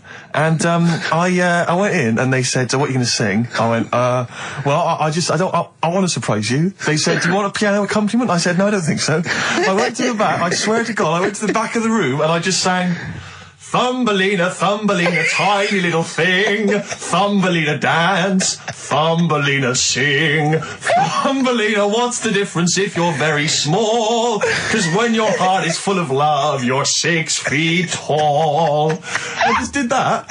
And they just looked at me like I was the weirdest freak they'd ever had. Immediately put me in the chorus, because that was how desperate they were for blokes. We rehearsed it. I couldn't remember the lyrics. Thank God you were doing Thumbelina. Yeah. Oh, but I couldn't remember the lyrics. What was it for? Was it Gervais and Karl? It was the Pirates of Penzance. There weren't enough blokes, right? So that we had to double up. So some of the pirates had to double up as the policemen who were chasing the pirates. A little bit problematic in the scene when the policemen and the pirates have a fight. That was a little bit tricky. And the worst things, there's this sequence where, like, the daughters of the Major General, all kind of like, oh, beautiful, something like, oh, beautiful little girls are we, la la la la la la la. And the women they must have all been over 40. I mean, real kind of toothless crones, creeping around in their 90s. Is it the sort of women that buy one of those sort of porcelain dolls from the TV and go, look, I've had a baby. It's not a real baby. It is a real baby. I'm going to stab you. Yeah. One of those. Exactly. It's the sort of women that you'd see maybe on TV's Bargain Hunt. The kind of contestants you get on there. Those are women who sort of, they're in Amdram and they think they've clung on to their looks, but they have never made it in the guy who was playing there's a guy who's supposed to be an 18-year-old prince, an 18-year-old pirate, the Pirate King. He must have been 40 years a day. He also directed the show, though, so he got to prance around in these thigh-high boots. Ludicrous. It was so embarrassing. It was shameful, really. I'd love to go to Amdram. Amdram is a whole other world. It's such an incredible place, because there's so much backbiting and envy and... Really? Oh, it's incredible. I mean, it's worse than the real world of theatre and TV. It's unbelievable. Because the same old people get to do it every year because they can hold a note. Can we go along? You would absolutely adore it, Gervais. It is film it, a secret camera. Did I ever tell you about the time that my father, when I was younger, we went on holiday, my dad he bought a little boat. Little sort of wooden boat, like a 3-seater, and he and a friend of his went out with me in the boat. I was maybe 12 or 13. Went out and we sort of so I think we were we had the little motor, outboard motor, chugging out. We just thought we thought this was real seafaring stuff. Brilliant. We'd lost sight of the beach because we'd gone round a corner of like a mountain, or like a, like a cliff. And so we were just round the corner, and there was this boy, just floating in the water. Not a boy, but like a boy. And very tricky to explain that on the radio. It's the same word, isn't it? Boy, a boy, and a boy. Yeah. And so we float past that and we're just chugging along. The motor conks out. Oh, I can't believe it. We have to row back in. So they're rowing away. I'm just sat there. And we noticed that every time we sort of think we've got past this buoy, it just seems to be back where it started again. And we realised that the tide is taking us but not taking us out, taking us towards these rocks. And we've got ravaged rocks. And we were a bit pretty scared because I can't swim very well, or I couldn't at the time. I think when my dad had maybe bought, he didn't, I'll be honest with you, I inherited a lot of things from him, one of which was his carefulness with money. just the one life jacket. How deep was the water? Which I seem to remember he tore off my back and put on himself. So the water's pretty down. I mean, I'm not saying we would have necessarily died, but it was pretty scary because the boat, we were going to crash into these rocks and stuff. It was getting pretty unnerving. And so they're sort of rowing like mad, trying to we're just not making any progress. And we're beginning to think that this might be the end. And this boat, this kind of ferry boat, comes chugging by doing tours. Ching, ching, ching, ching, ching. And it comes by, and my dad goes, oh, wow. We were going, brilliant, they can help us. They'll throw us a rope, they'll tow us back in. He was going, you've got to be careful, hang on, because according to the laws of the sea, if he rescues us, Steve, he can claim my boat. The laws of the sea mean he can claim my boat and salvage. I love the idea of that's like a reward. Doing that. But the laws of the sea. What I like is, his 12-year-old son might die, he's thinking about the boat. I know, but also, the other thing, of course, is that I like the idea of this ferrymaster going, Yeah. The boat be mine now, or take your son. Yeah. Let me think about it. I need a new bed. That'll be just right. King size. Oh dear, that's lovely. I have to say, this is such a terrible confession. When I was doing a school play once, when I was about that age, 15, right, there was a girl who was in the cast with me, right, and she sort of, she was giving me the eye. I was thinking, well, I kind of thought she was, right? And it was class. But there was another guy. There was another guy there as well. I was sort of competing for affections. Oh no! And he was quite a witty guy. His name was Scott Hansen. He had long blonde hair. Exactly. Yeah. And I thought, well, the way to impress her, because I was 15 or whatever, I thought I was pretty smart. I sat in one of the adjoining dressing rooms, reading a copy of the philosophical book Zen and the Art of Motorcycle Maintenance, which I didn't understand, but I sat there reading it in the hope that she would walk in and think, my God, you're reading Zen and the Art of Motorcycle Maintenance. You don't go with the crowd. You don't want to come next door where we're talking about nonsense and people are flirting. We're talking about the bangles and Curly Whirlies. You're in here saying, look, just, if you want to come and talk to me, you're welcome, but I'm not... I'm a thinker. I bet you thought you were Kwai Chang Caine, didn't you? I thought it was like she'd think, Jesus Christ, I've never met anyone like him. That is genius. And I remember the one time she accidentally walked in, she went, oh, sorry, wrong room, and left again. And that was it. Sorry, at 15, so this is about the time you took to wearing a bow tie to impress slightly people. Younger wearing a bow tie. I love that. No, I used to watch a lot of Harold Lloyd films, and he always seemed to do very well. I love it. I love the idea of at 15 you going, well, it's time I went to wooing. Right. Right, on with the bow tie. Where's the zen? Where's the pipe and my boat turn? It's a time I got me a bow. Yeah. I love that. But songs are great as well. The other thing you do, sort of when you're about 15 and 16, is start writing songs about, like, the world's trying to take a piece of me. Hey, you think I'm going down? I'm coming back. I'm against the ropes. They try to drag me down. It's like you want to be Cool Hand Luke. Yeah. They put me in this emotional prison. The man's on my back. Who? They try and take a piece of me. Who do? Well, you're 14. Parents and that, don't they? You're really comprehensive. The teachers. Yeah. I absolutely love it. I still remember a poem. I'll not say his name. We're about 14, 15, and we had to write a poem, and obviously everyone's was pretty rubbish, but we mercilessly took the piss out of this bloke because I still remember the poem, and how he did it is he went through a dictionary and found things with that, and this is a poem, right? Okay, remember? I've remembered this for 25 years, right? The reason why I had to die. Did I bleed the blood of greed? What was my destiny? And when we hear this, we were laughing. I mean, for a year, we would go, what was my destiny? It was just great. I hear it again, I enjoyed the reason why I had to die. Did I bleed the blood of greed? What was my destiny? That's almost as catchy as Monkey News. Oh, God! Oh! I've got some monkey news for you. Let's play a record and come back, and I've got some great monkey news for you, Carl. But, because when I was younger, I remember being outside a post office once when I was about 10 or 12, and finding a purse, and thinking, oh, that's nice. And opening it up, there was some money in there, and a pension book, and so it was obviously an old lady. I found an address, I sent it to her, and my mum said, you've been so good there, you'll probably get a little reward. She'll probably send you a little reward. Nothing. I got maybe a thank you note, but no cash, no moolah, nothing. Really? And I was livid, because I'd been told that I was going to get a reward. I thought I've been a good Samaritan, nothing. So, many moons later, when I was at university, I learnt from that, and this is the most bizarre thing. This explains a lot, doesn't it, Carl? This is like the Mary Celeste. I went to a cash point to I thought, I can't get my card in here.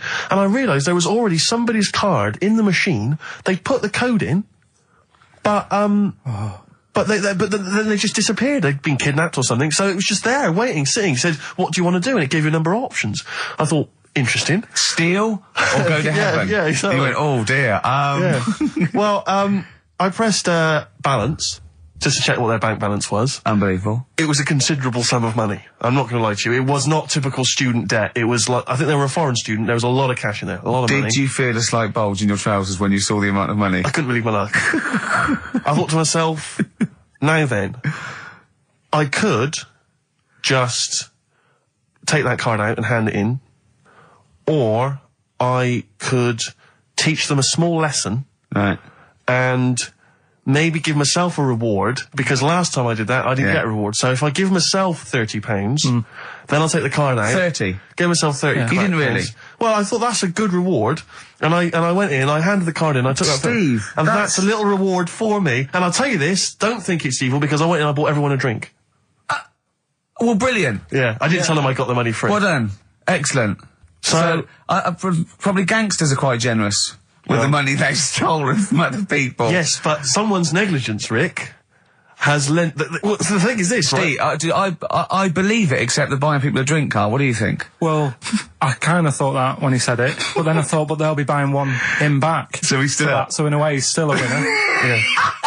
Everyone's a winner in that situation, including the student, because frankly, if there had been a less scrupulous person who found it, they'd have probably helped themselves to a considerable sum. I cannot believe he did that. There was thousands and thousands of pounds in there. What if Beadle had jumped out and slapped you with his little claw and said, we've been filming this merchant? Well, so what? How old were you then?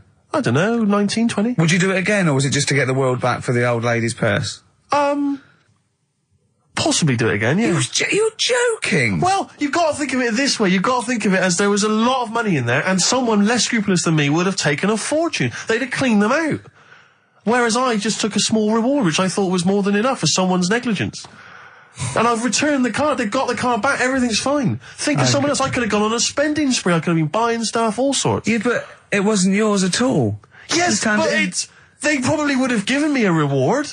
And because, you know, sometimes people forget or, you know, they don't give you a reward, I thought I should take it myself. You had to go at your dad for nicking a loaf of bread out of a phone box. Yeah, but that's because it's for old people, geriatrics and stuff. How do you know how old was your people who you were robbing from? It was on a student campus. Well. Wow. I think it was I thought it was excellent behaviour. I thought it was good, honourable behaviour. That's showing another side to him, isn't it? What would you have done, Karl, in that situation? And tell the truth. I might have helped myself a little bit.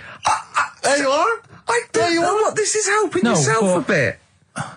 Like you say, just sort of, you know, send them back and sort of say, you know... If you find a £1 coin in the street and you can be bothered to bend over for it, then have it. But someone's cash point card or personal belongings... I'd let them know, though. Did you send it to them and say, I've service charge included. I've took that out already. No, I handed it in to the... You let them know? What do you mean you'd let them know? I'd say, you know, you're lucky here. Right, I just took, I'd probably say 20, actually. Okay. Because that's just like one no. Sorry, right, okay. You are winding me up. No, I'm not. I mean, not for once. I mean, I know what Steve's like. He is tight, right? He is. And you know that, don't you, Steve? Financially, you mean? Well, no, I mean, just the way you are. You're very sort of, you know, you're not wasteful with your money. I'm careful. No, I'm not wasteful. Absolutely right. No, but to the extreme. Not towards the extreme. Not towards the extreme. No. Look out for the pennies. The pounds will take care of themselves. All right? Simple to remember. Good advice. Yeah, all right? But the thing is, right, I know that I take the mickey out of you for, like, you know, the way you look and stuff. Sure. Right? Well, I'm right back at you. But the thing is, you can't help that. Absolutely. But I'll tell you something that women don't like. Sure. And it's fellas who are tight with the money. Sure. I'm not frugal with money with ladies. I'm frugal with money with you. Well, I've got no reason to splash money out on you. I've never seen you splash money out. Well, you've never been out with me. Steve, have you ever splashed out on a lady? No, but I hope to one day. The right lady. Play a record. Sorry, just suddenly struck me something. I don't know if I mentioned it before. You mentioned that you tried to catch your guy out when you came back once. You opened the door really quickly to see what he was up to. Did I ever tell you when I was at university? Now, I'm very tall and I've got enormous feet. Size 14. Size 14 shoes. And when I was at university, everyone, it seemed to me, was wearing Dr. Martens. It was like you had to wear a pair of Dr. Martens. It was kind of the rule. Dr. Martens was big for you. Yeah, so that's a big pair of Dr. Martens. That's where the myth of the old woman who lived in a shoe, I think, I know. People with my size shoes. Anyway, I just literally kind of moved to university. I'd been there for literally a couple of months. And obviously in that first period, you're quite keen to kind of, reinvent yourself, strike yourself, try and give an impression of perhaps being quite sophisticated, worldly, cool, all those things that, you've left behind all your childhood friends. So you're trying to, develop something. But you didn't bother, you didn't. What, sorry? You didn't bother? No, I was working hard on it, and I was kind of, I was doing alright, and I had a tie-dye shirt, I was looking good. And, so I was trying, working hard to try and seem kind of cool and, not freakish. And, I came back from studies once, and I came in, and there was a little old cleaning lady that kind of would always come in every day and clean up our halls of residence. And I came back, and my, door of my room was open, and there was like a little huddle of people just peering in, right? And I thought, this is odd, that my door's open and I'm not in there, and there's people staring in the door. And I looked in, and the little cleaning lady had my Dr. Martens on and was clomping around. Making them all laugh. Making them all laugh, doing an impression of me. That's amazing. Imagine that. Imagine the psychological scars that has. I know that she's more popular than you. Yeah, exactly. And they go, come on, Maud, let's go to the JCR. Exactly. And they carry her down. They go, drink. And she goes to, Steve, you better have that spotless by the time I come back. You go, all right, I will. All right. But what I like is the fact that I'm sure that's not part of the cleaner's code. The cleaner's code is you don't have the keys to everyone's room, so you can go through their belongings and and play practical jokes. I mean, surely it's a kind of, there's a trust. She must have looked like a wall bracket. I went bowling with him once the first time, and we went bowling at this place. Where was it? I mean, Finsbury Park. And I'd never been before. And he goes, "You got to wear special shoes." I went, "All right." He went, so. He goes, "Have you got size 14? And she went, "Yeah, I've got one pair." And she put them on the table, and they look like crusty. Honestly, honestly, it looked like. It was. I just started laughing because they're so long and thin anyway, and they're multicoloured, aren't they? They're two colours, and it looked like Krusty the Clown's feet. And then this teacher went, all right, 14. That is big, isn't it? It's a huge size shoe. You're right. Yeah, and it was just the one cleaner in them. Just the one, sadly. She did have loads of kids eventually and brought them up in there. You were talking about renting an office. I'm a little bit intimidated because I'm just at the moment thinking about trying to buy a flat or something because I'm just tired of pissing money down the drain every month. I know, yeah. And, but I'm really petrified. I've put it off because I'm really gullible. When I'm confronted with anyone in a suit who sort of knows what they're talking about, they can sell me anything. I'm intimidated. It's like, you're supposed to go in there and you're supposed to sort of act like you're the guy with the money. This is what I want. This is what no. But I go in there and it's like I'm afraid they're going to say, "Clear off. I don't want to sell you a house. I'm not really interested." Have you ever thought of like really putting on sort of like some sort of cool air? Like, sort of like kicking the door and going, "What's that?" Is it like, you'd be found out in 30 seconds, wouldn't you? Exactly. You'd go in there, you'd stub your toe, and they go, "What do you give? I've hurt my toe, I've hurt my toe." Exactly, yeah. Brilliant. Just tapping the walls. Yeah, tapping the wall. What's the rates on? What rates? I don't know. Well, do you remember, I don't know if I told you before, I wanted to buy a laptop computer, and everyone said, go up Tottenham Court Road, and I was reading like magazines and stuff, they were saying haggle, make sure you haggle, make sure you're planning to haggle, get the best deal you can. And I found a shop which was selling the computer I wanted, and I went in there, and I had this whole plan in my mind of what was going to happen. He was going to say, like, "It's worth this." I'm going to go, "Well, look, I can get it cheaper here, I want to buy it from you, I'm going to haggle, and off I went. So I went in the shop, and I said, "Yeah, looking for this, interested in this Toshiba. How much is it?" He went, "Oh, it's 1,500 quid. I went, "Sure. Okay." I said, "I'll give you 1,300. He went, "It's 1,500. And I said, "Sure, but I'm willing to give you 1,300. He went, 1,500. And I was done already because he hadn't even begun to haggle. And I was assuming he'd at least go 1,400 and we could start, but nothing. So now I was screwed. My whole plan went out the window. Yeah. What did you do? Just leave? No, I said to him, "The thing is, I can get this computer cheaper down the road, but, I like what you're providing here. I like your service. I've had good stuff about you." It was amazing. I said, "I've heard good stuff about you." And he went, I said, "Seriously, I can walk down the street, I can buy it there for cheap, for like 1,400. And he went, "Well, see you later then." And I was like, right. So I walked out the place. I said, "Well, I'm going to have to leave then." And I walked out the place, and of course I wanted to get it from there because it was still the cheapest, so I had to walk back in again. I went, yeah. I've just had some second thoughts. Listen, I'll tell you what, I'll pay the 1,500. Can I get a free carry case? He went, "The carry case is free anyway." I said, "I'll take it." The carry case is free. I got anyway. nothing. No, but how much would you charge for that if it was on sale? Carry case a tenner. Well, let's just say it is a tenner. Give it to me for free. And he went, "No, it's a tenner." And you went, "Well, you said it was free a minute." Yeah. It's just pathetic. That is lovely. It's having to walk out making a big statement and then come back in again. Oh dear. So I'm really scared. I feel like I need someone to come with me and do all the talking. Know what they're talking about. Because I'm not going to be able to tell if there's subsidence or if there's damp or... No, but you don't do that. Don't I? Is that not my responsibility? No, you get a survey done. Sure. And they charge for that, and then you don't have to go around doing it yourself. Right. Could I make a saving if I did it myself? Yeah, this should be all right. Yeah. This is a hole in the wall, Steve. Yeah, but what's a hole in the wall? Put some newspaper over in that. Chaucer's day, that was the toilet. That'd be fine. I'll tell you, you're going to go along later to the Live 8 gig and you're probably going to see some bands that are going to make an effort to entertain you, but if you want entertainment, Rick, you know it. There's only one person to book. Go on. Me.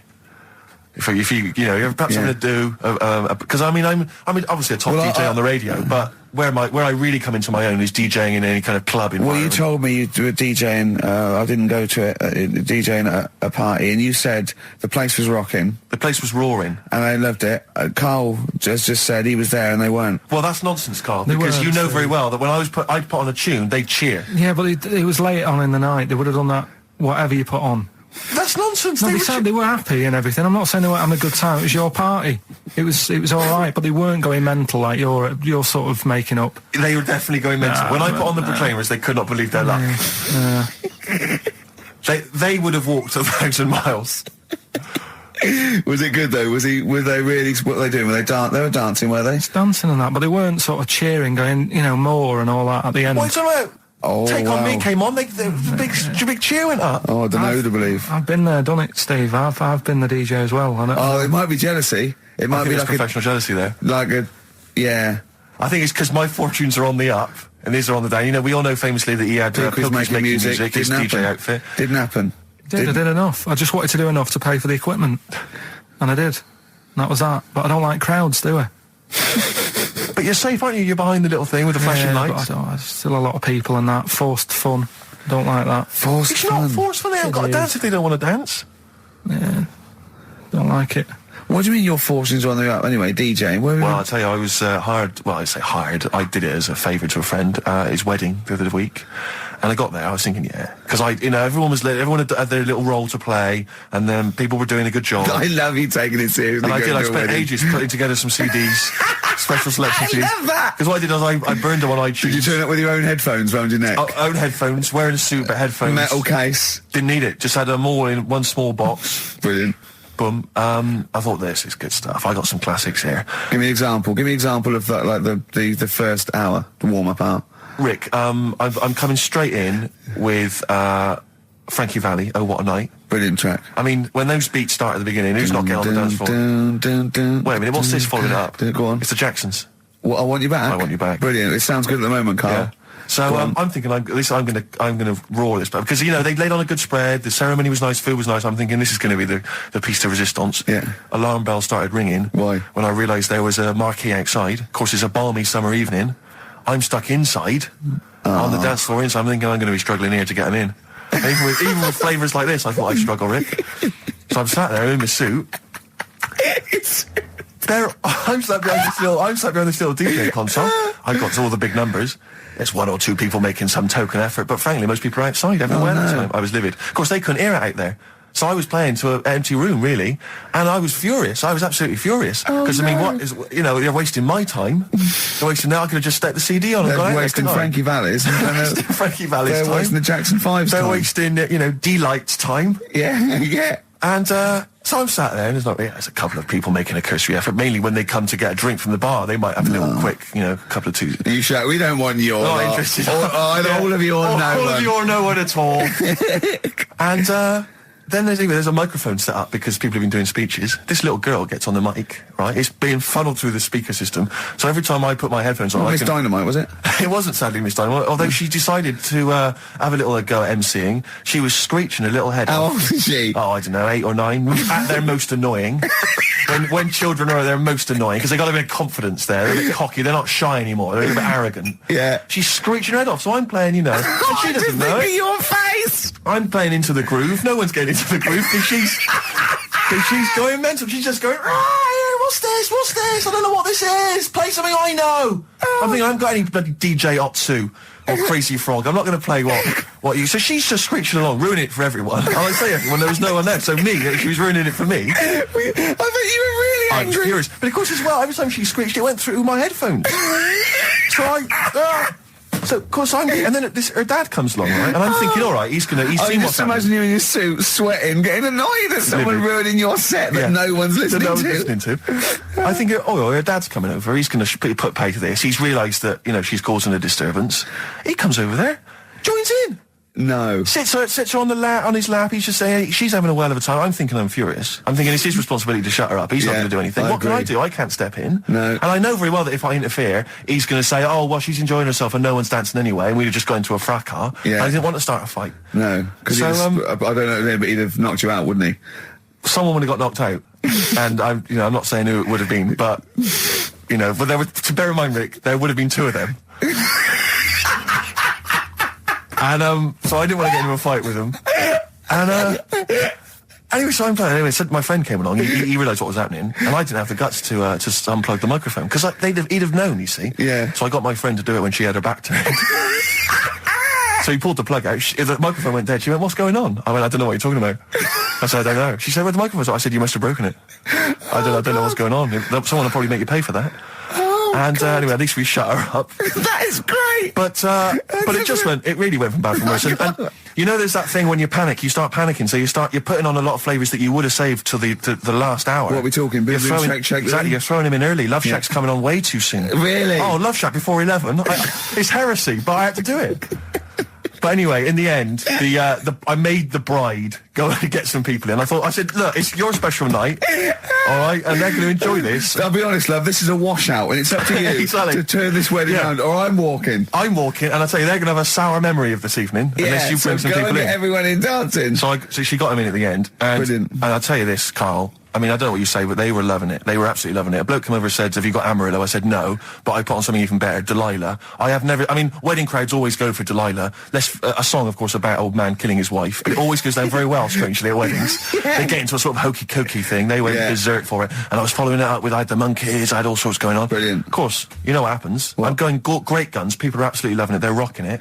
I throw in, I had something cracking on at the end. Come On Eileen, of course, was on. People were going berserk for it. Which is unfortunate because the bride's name was Eileen.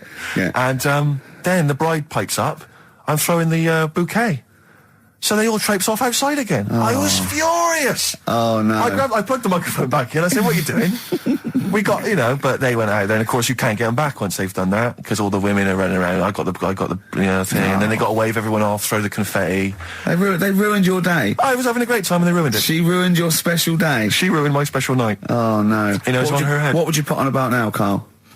What if I was DJing? Yeah. Probably a better world party. Go on. Interesting. Oh, that's them Red Hot Chili Peppers, and they can't stop.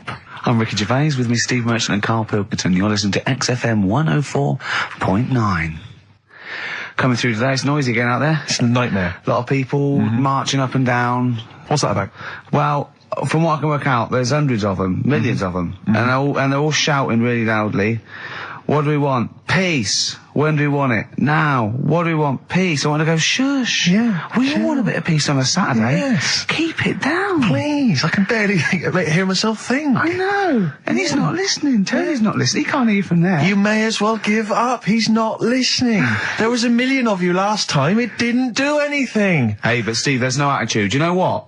I couldn't find Boy George's War is Stupid, so here's a bit of Dylan. Bob Dylan. The times, they are a-changing. The thing is, Rick, it makes me wonder if the times, are they changing? I mean, it seems to me that life's pretty much the same as it was way back in the 60s when Bob Dylan wrote that song. Got any idea what you're talking about? No idea whatsoever, You don't really know about politics, do you? Know anything about it. Don't even read the papers. Got no interest, really. Yeah. Not particularly. Informed, my life's cushy. Got some awards and stuff. Doesn't bother me. So, on a serious note, though, it is a bit worrying. I want somebody to put my... Do I have to get gas masks or something? No, because there are guys out there in Leicester Square today wearing novelty hats. If they don't sort this war out, then no one can. Okay, well, I'm not talking about it. You would worry about it. I would worry about it. Well, maybe Steve. Why? Sort of people who are successful are worrying about it more than other people. Just because, they've got more to lose, haven't they? Right. No, do you know what I mean? You see, like, Bruce Willis on the telly saying, it's not good, is it?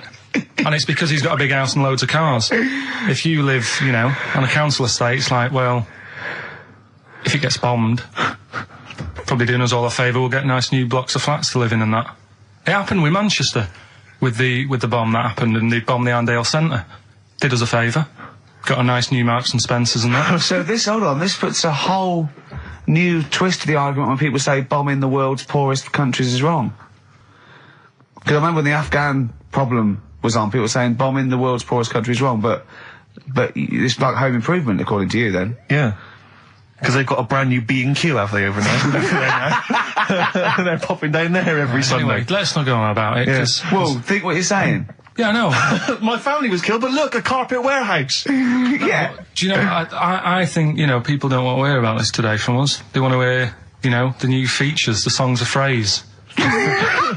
What songs of phrase? It's the feature we started last week, where we take clips of songs, we make up a phrase from the show. I mean, a famous phrase, last week's world famous phrase was, "There's this airy Chinese kid." Yeah. You'll remember. Yes. Well, it was called crosswords last week, but Phil emailed in a good suggestion. Right. Said call it songs of phrase. Brilliant. Songs of phrase. Songs of phrase. But perfect. So are we still going with Cheapest Chimps? We're persevering with that, aren't we? Got some Cheapest Chimps lined up. We'll be doing that before 3 o'clock. Yeah. Great. Again, who else can say that? So good. So for the next 2 hours, everyone should just bury their head in the sand, ignore the world's problems, and enjoy features such as Cheapest Chimps and songs of phrase. And a bit of Shearing Braves. Oh, class. Trying to stop suddenly in Italy. TB. Turing brakes. It's like a rockbuster, Carl. They were the good old days. I know, yeah. Painkiller on XFM 104.9. But look, Rockbusters is gone. Forget Rockbusters. Long live songs of phrase. Over to you, Carl. All right, well... You know, Rockbusters was one of the things they were protesting about last time. that was why I just had to listen to them. They just kept stopping me in the street as I was trying to get to the tube. You've got to stop Rockbusters, it's run out of steam, they said, and I'm glad. That's why they always do it on a Saturday. Yeah. They make their way to Leicester Square for 3 o'clock. Yeah. Right. Songs of phrase. What it is. Songs of phrase. We took a phrase from the show last week. It was, "There's this airy Chinese kid," right? Today, we're going back to the good old line of, like, you never see an old man eating a Twix. Sure. Right? How long is that? No, you'll never see an old man eating a Twix. You'll never see an old man eating a Twix. It's not as many as you think, though. It's not that many. Well, how is it not that many? Right, well, first of all, anyway, don't worry about that. I think there's about 5, I think. Hang on a minute. Oh, God. Why do we leave him alone to do this, I don't Steve? understand. Do you know what I mean? It's like, I'll tell you what, we were flying there. 6 different songs. 6 different songs. That's a lot to get, Carl. But what happened is, I couldn't find a song with Twix, so we've changed the chocolate.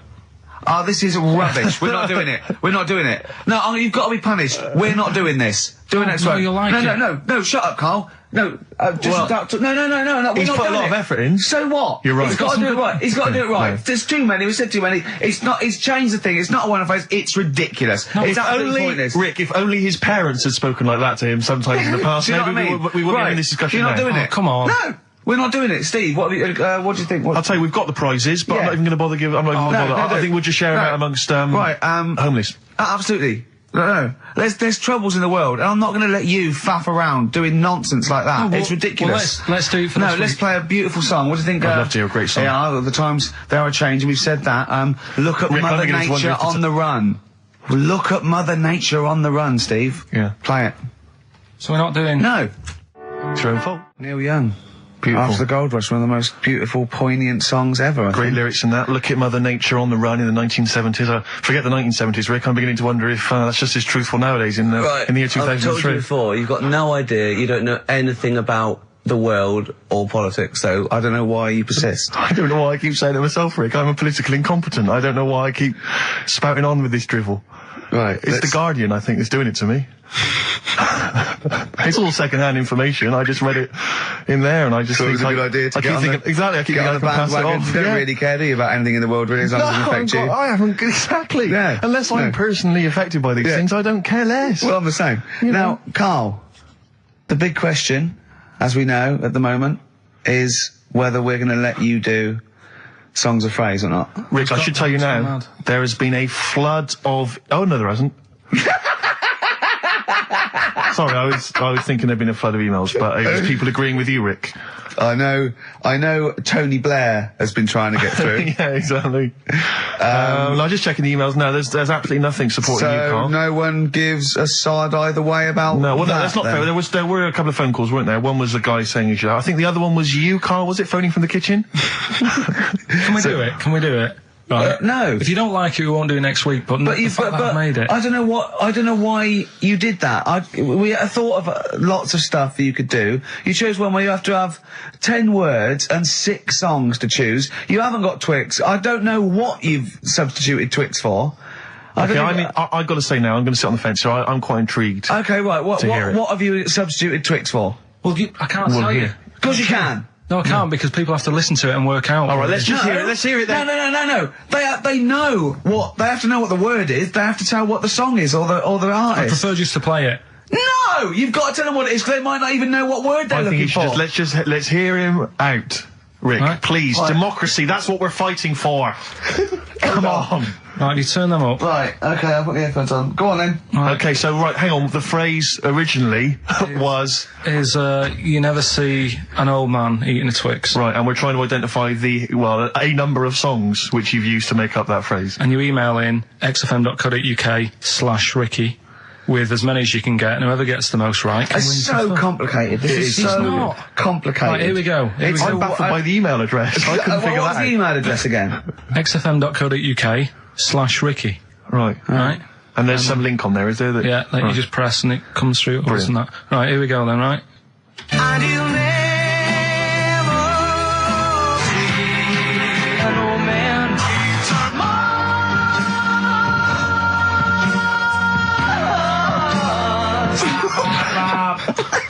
Well, I missed a little bit at the end. Let's hear it again. Mars, ba, ba, ba. Let's hear it again. And you'll never see an old man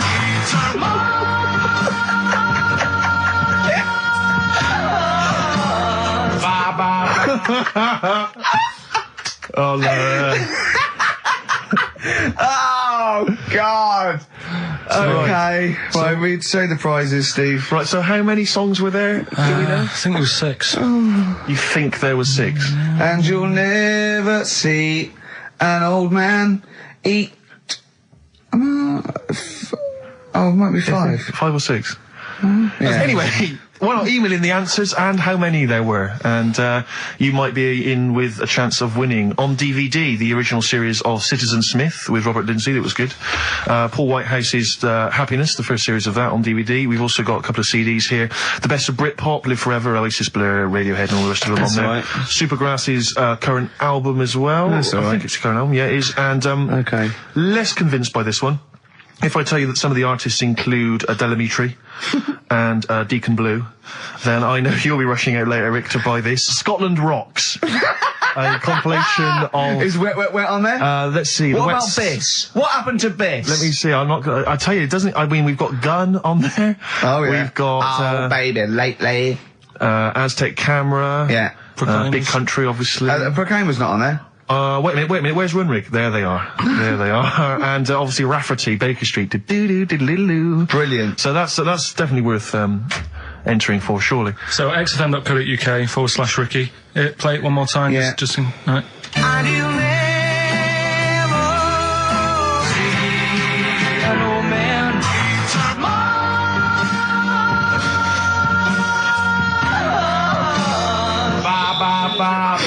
Class. Pure class. Well done. Okay. Yeah. All right, there we go. Oasis. Stop Crying Your Heart Out on XFM 104.9. I'm Ricky Gervais, with me Stephen Merchant and Karl Pilkington. Karl's competition is in full swing now. I just will remind you, when playing songs of phrase and trying to guess the songs and artists, what do you want, songs or artists? I think songs is better. Yeah. All right. But that's ambiguous, isn't it, what a song title is? Where Yeah, if I you think know it should the be artist, definitely. maybe the artist cleans it up really. Yeah? Yeah. Should we do artists? Artists. Okay, you know if they know what it is, because that'll stop any ambiguity, won't it? And don't worry if you haven't got all of them, because the winner last week didn't have all of them, but it's the closest one. I understand when you're trying to guess what's in Karl's mind, you can only get so close. Yeah. Do you know what I mean? He wants us to bring in Darren Brown, because he won't be able to read my mind. And I think he's right. I think he might be. I think he's the one person that could outwit Darren Brown. Yeah. Now, moving on, Karl. Well, should we just play it very quickly? Just play again. Just if you're okay, you want to join in. Go on then, one more time. Here it is, songs of phrase. And you'll never see an old man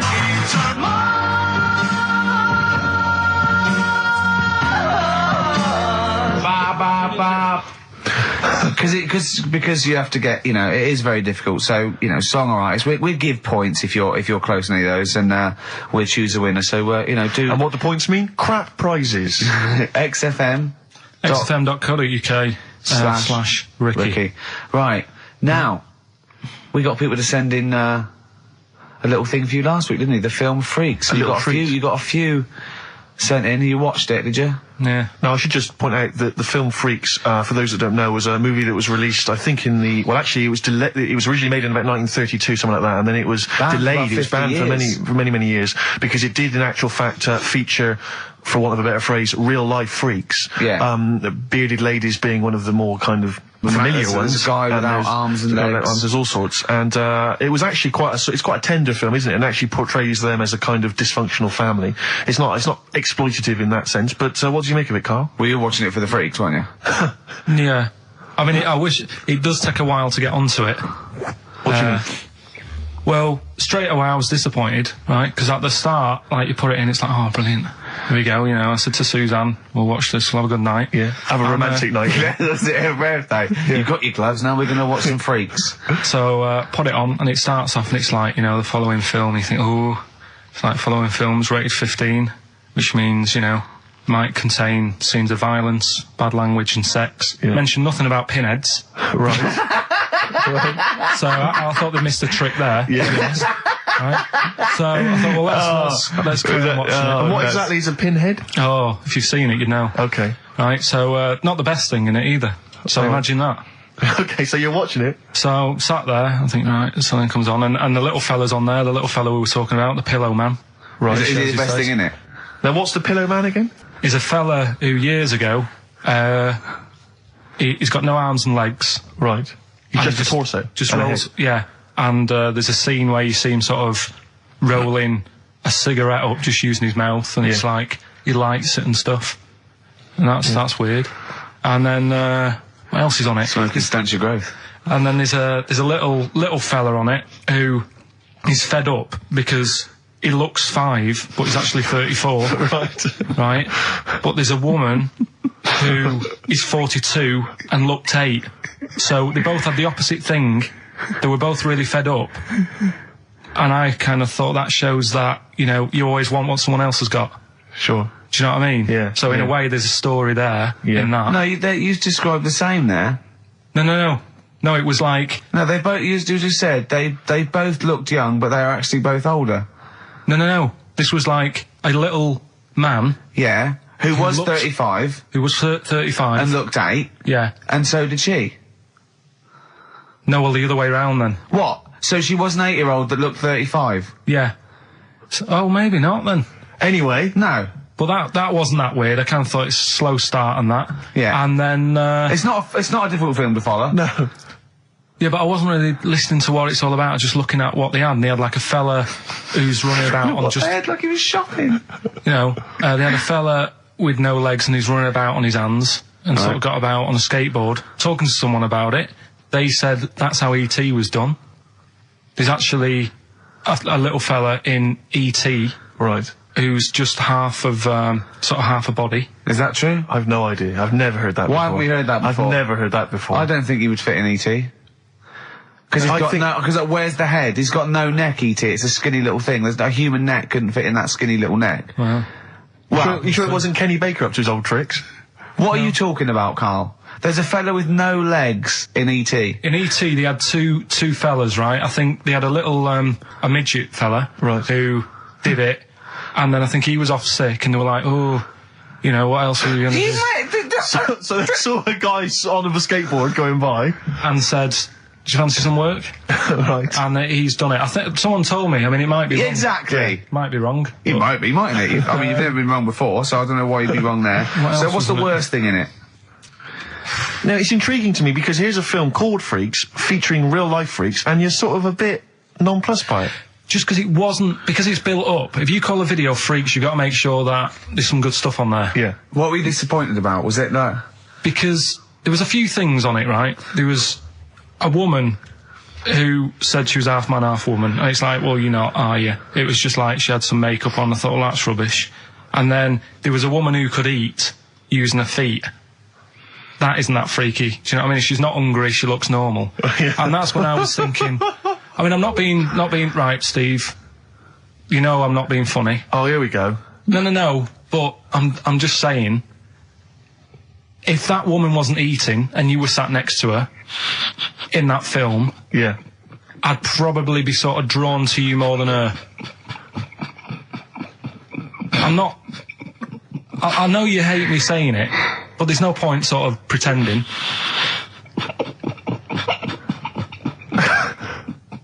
Do you know what I mean? Oi, Muttley, what are you sniggering about?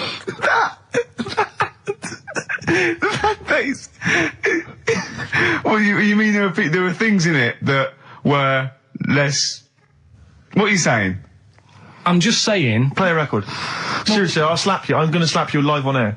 Yeah, but you always get... I'm slapping you live on air, I swear to God. Alright, play a song then. He's playing a song. I'll play the song. Keep the finger up.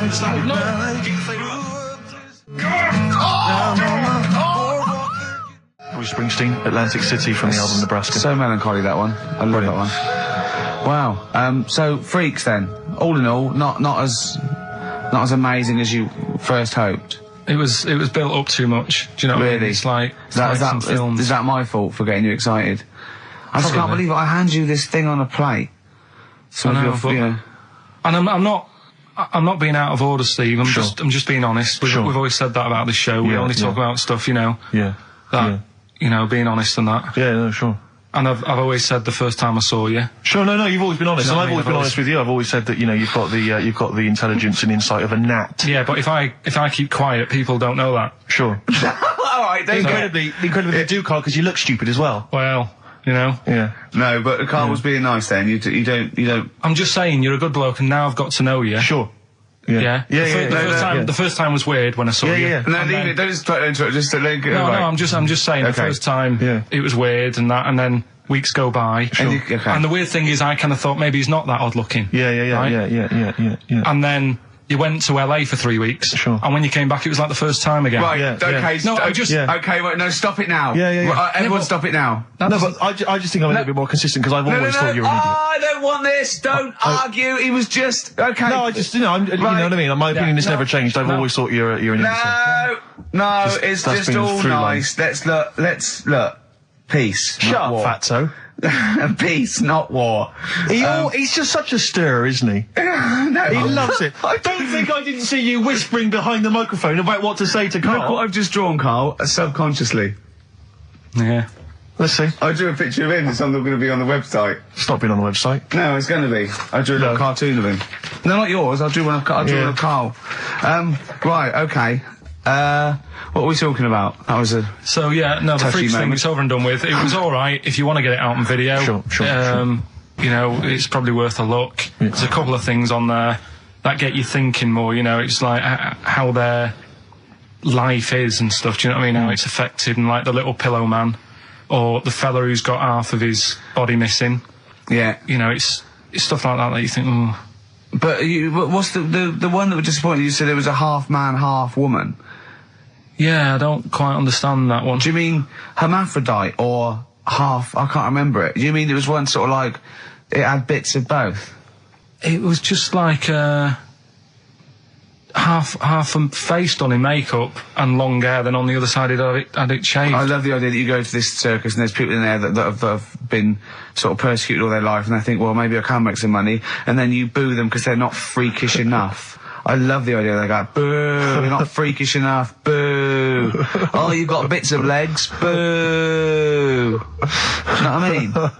Yeah. But there was, talking about that, you see, why did they join the circus and that? Because there are things they can do. I was telling you in the week that I was reading something on some news website about some sort of Olympic-style games where they're going to see, like, disabled people against able-bodied. Right. Let's be careful here, shall we? No, I'm just saying, though. Okay. Do you know what I mean? So there is other things. It doesn't mean just because you haven't got legs you can't do other stuff. Yeah. And in this race, there's, like, disabled people who are beating able-bodied people. Yeah. What? Would you go and see that? I don't know. But, it depends. What do you mean? They're beating them? At what? He didn't state what the little races were and that. Little races. He can't help himself. No, little races. Oh, look, there's the disabled with their little races. Yeah, having another little race. Oh, dear. Would you go? Would you go and watch that? Do you remember when Jimmy thought that Paralympics stood for Paraplegic Olympics? The Paralympics? Yeah, it means parallel Olympics. Yeah. He thought it meant paraplegic Olympics. That would be a good site, wouldn't it? Mainly blow football. Right. Okay. So, what was that thing I told you to look up in the week? You were saying, I don't believe you. We're going on about, we were talking about the half man, half woman. Yeah. And you were saying... You can get a sex change on the NHS, just to see what you say about that. Did you look it up? I didn't, because I think I was wasting my time. I don't think you I'm can giving have all that done. these things. Little play records are annoying me now. You wouldn't do that. You've annoyed Steve on air. I'm sorry about that. Well, it's just too late, Carl. But we were talking about other stuff as well. I mean, you know, talking about operations and that. You were saying, you know, can you have a sex change done on the NHS and that? No, you can. Well, you say you can. I think that's a bit... It's not that important to have done, I don't think. Well, it depends if you desperately want it. It depends if you feel that you're born actually a different sex. Right. And then you went on to say there's other things that are done. Get this, Steve. Someone, if the cat's got a bad liver... Kidney. Right. Bad kidney. Can have it done for $5,000. Yeah, you can have a kidney operation. But what's wrong with that? If you've got $5,000 you want to waste it on a cat, then fine. Get another one. We went through loads of cats. I've told you before, as a kid, we got through loads. It's not worth it. And there's no cat that is that amazing that you'd go, gonna miss that one. It's never gonna be the same. What do you mean? What would it have to be able to do to be worth it? Well, it's normally to do with people's affection for their cat. They've had the pet for many years. What do you mean? It should be able to juggle? Or do impressions, and that's why it's worth $5,000? Supposing there was a fella, right? He feels he was born a woman. He's not happy, right? He doesn't want this he's got a knob and a couple of testicles that he does not want, right? He wants a lovely pair of tits and a minge, right? And he finds out that he gets a cut price. He gets, you know, a cut price sort of operation, a dodgy backstreet transsexual maker. Right, $5,000, knockdown price $5,000. It's done with a blunt knife and some chloroform, right? But why have you got to have it all done? What? You mean just like have the knob trimmed and wear a bra? Well, yeah. I mean, are you saying if you have it all done, you get some sort of offer if you give them something? No. I was being flippant. I'm saying I was trying to get it down to $5,000. Supposing there was a fellow who had $5,000 to give away, right? Some old woman with her cat is going to die. Or some fella who wants his knob chopped off and a lovely pair of tits put on. Who would you give the $5,000 to? So, hang on a minute. So, there's a fella who wants to be a woman. Yeah. And there's a woman who's got an ill cat. Yeah. Ooh. You see, I'd be annoyed. Is this $5,000? Is this my savings, or...? No, just you get given $5,000 and you go, but you've got to give it to a charity of your choice. And it's got to be one of them. You give them $5,000. I'll tell you what I'd do. What? I'd find out what the cat looks like, get a replacement, right? Say it's had the op. She's loving it, thinking it's happy again. Yeah. Give the fella the money. Right. Do you know what I mean? Well, so you're basically saying that you'd rather have the bloke have his knob cut off and stuff. I'd have to have a chat with him first and say, what's your problem? And say, why do you need this doing? And I think they go through that. I think they go to counselling and live as a woman for... Like a second opinion thing. I'd just be saying, right, are you sure? Yeah. But $5,000 on a cat, it can only be for people who have got loads of money, right? And it's like, well, $5,000, it's nothing. Well, I think this debate will rage on. Should we play a record and come back to this? Think about it, though. Yeah. Bit of White Stripes. SIBO. Bitter End on XFM 104.9. I'm Ricky Gervais, with me Steve Merchant and Karl Pilkington. Karl, you're looking all flustered and confused again. Still just sort of don't get it. What don't you get? Well, that's a long list, Rick. Yeah. You know, if you have your... knob cut off. Yeah. It's because they feel like they're actually born a woman, and they're not living right. They can't live properly with all these things, you know. Well, I mean, there are people that are genetically the other gender. They've just grown, you know. There was one woman, actually, who was a scientist researching it and found out genetically she was a man. She had Y chromosomes. But this is something different. This is both psychological and everything else. Sometimes it's that thing again, isn't it? You can't always have, you know, what you want. It's like, I'd like to have hair. Do you know what I mean? But it's a bit easier. You can wear a wig. You can't go round, really. Well, you can put on you know, but false breasts and tuck it in. That's just it as well, isn't it? You see, you say, you know, you could have the operation done and that, and yeah, you might sort of feel as free as a woman down below and that, but at the end of the day, you still look like a fella. Yeah, here's a bra and a split tennis ball. No. They'd be just like Auntie Nora. Do you know what I mean, though? Well, yeah, but it's about their outward appearance as well and how they feel publicly. Don't forget, a transsexual, it's not a transvestite. This isn't just a builder in a dress.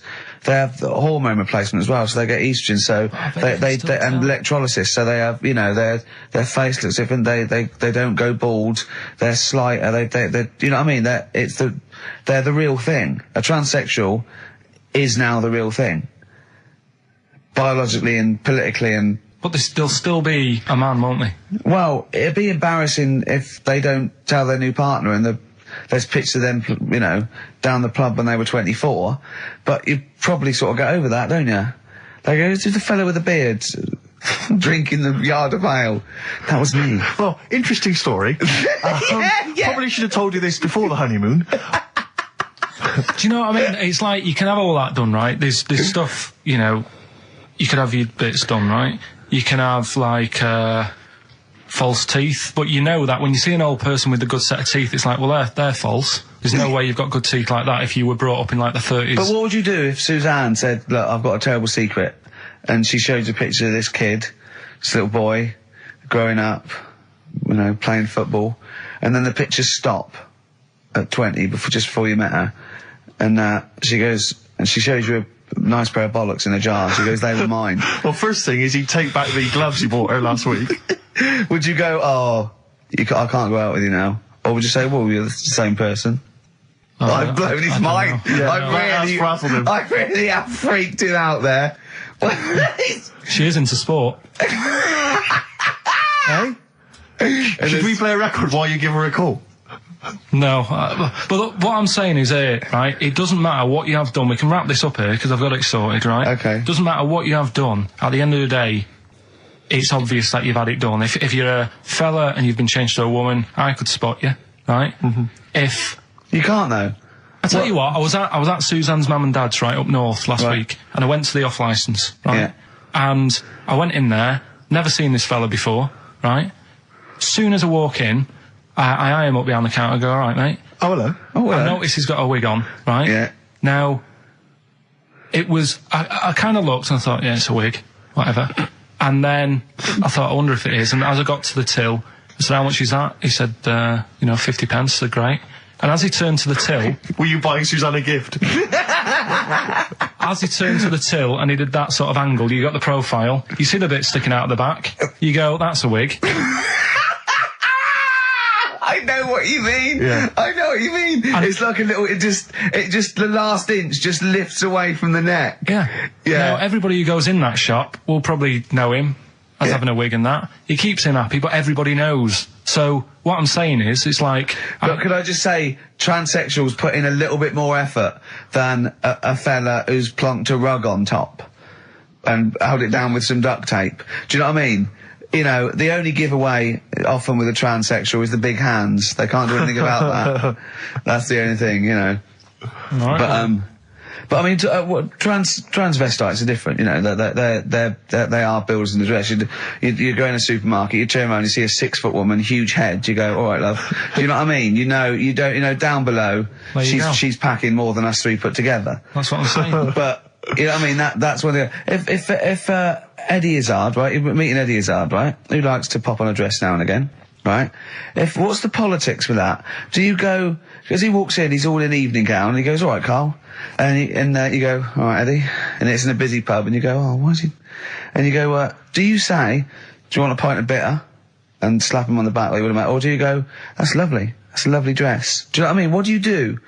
What do you do with a transvestite? Would you compliment a transvestite? On their lovely dress? If he was wearing a nice dress? In the same way that you would if Suzanne was wearing a nice dress? Probably in a different way. I'd probably say, that dress, you know, looks nice. Be even nicer on a woman. Right. Do you know what I mean? So you try and change the way they think? Yeah. Yeah, you'd want to teach them a lesson? Yeah. Sure. In a way. Yeah. It's just, it's one of them things I can't get my head around, to be honest, right? I can handle hairy Chinese kids. Yeah. Is it true to say that you've never been able to handle a transvestite? So I'm just going to add that to the list then, Karl, of things you can't figure out. It's like 4 volumes. Snoop Doggy Dogg, obviously, in the classic What's My Name? Yes. XFM 104.9. We've done that, so that's good. We've done... So we've solved the whole transvestism issue. Yeah, let me just check. We've done hairy Chinese kids, people having their knobs cut off. I think we've touched on the war as well. We've sorted that out. We've done freaks, haven't we? We've done freaks with no arms and legs, haven't we? Take that. Just don't think there's any other areas of possible offence. Have we done Forrest Gump in a wheelie bin? Well, we touched on your Auntie Nora, but haven't mentioned her fighting for 5 minutes, or her showing you her clunge. Hold on, let me see. I think we might have. I'd definitely like to hear the word clunge more often. Yeah. On this show. Mary. Leave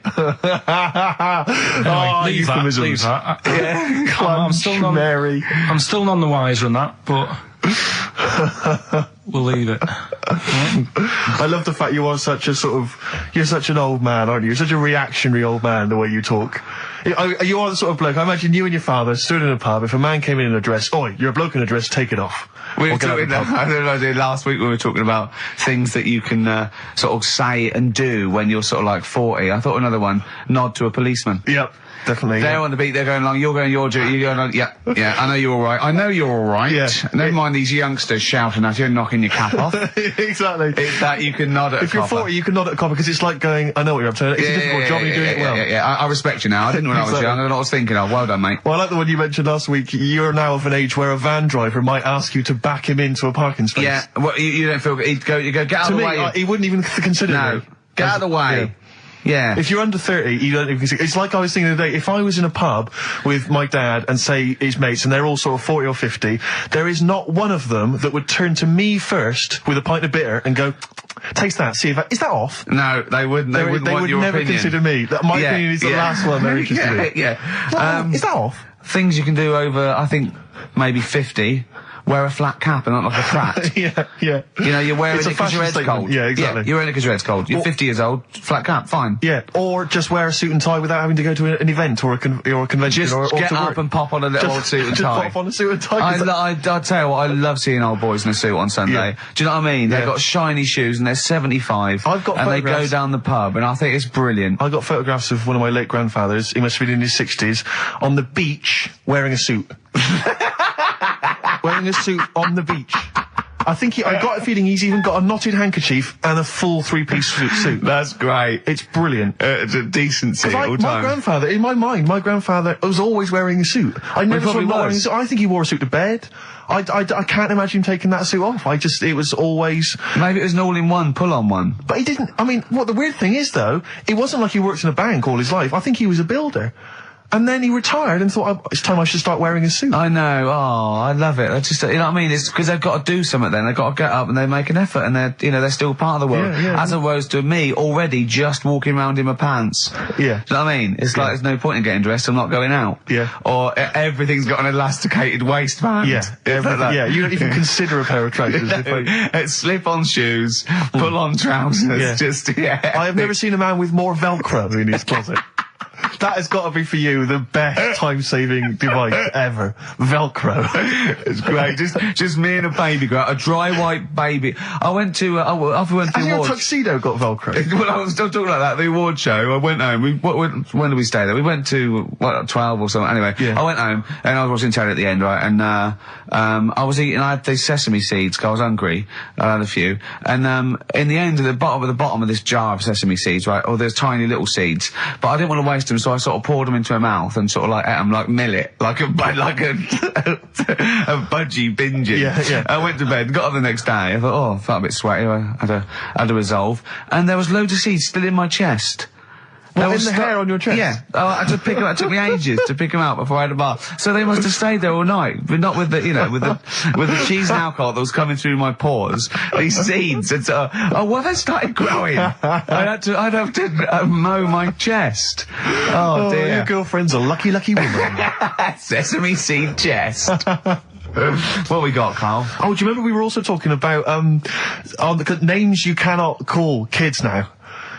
It's like there are certain names. I was thinking that, like, there's great old blokes' names, but they have to be a baby ones. Yeah, but I name this child Alf. You can. Stan. There are sort of these names which you just never name a child now. I mean, Carl, frankly, is. Oh, that's all right. This is quite Carl, friendly. But Sid. Alf Sid. You would never name a child Sid. Stan. Bert. I name this child Bert.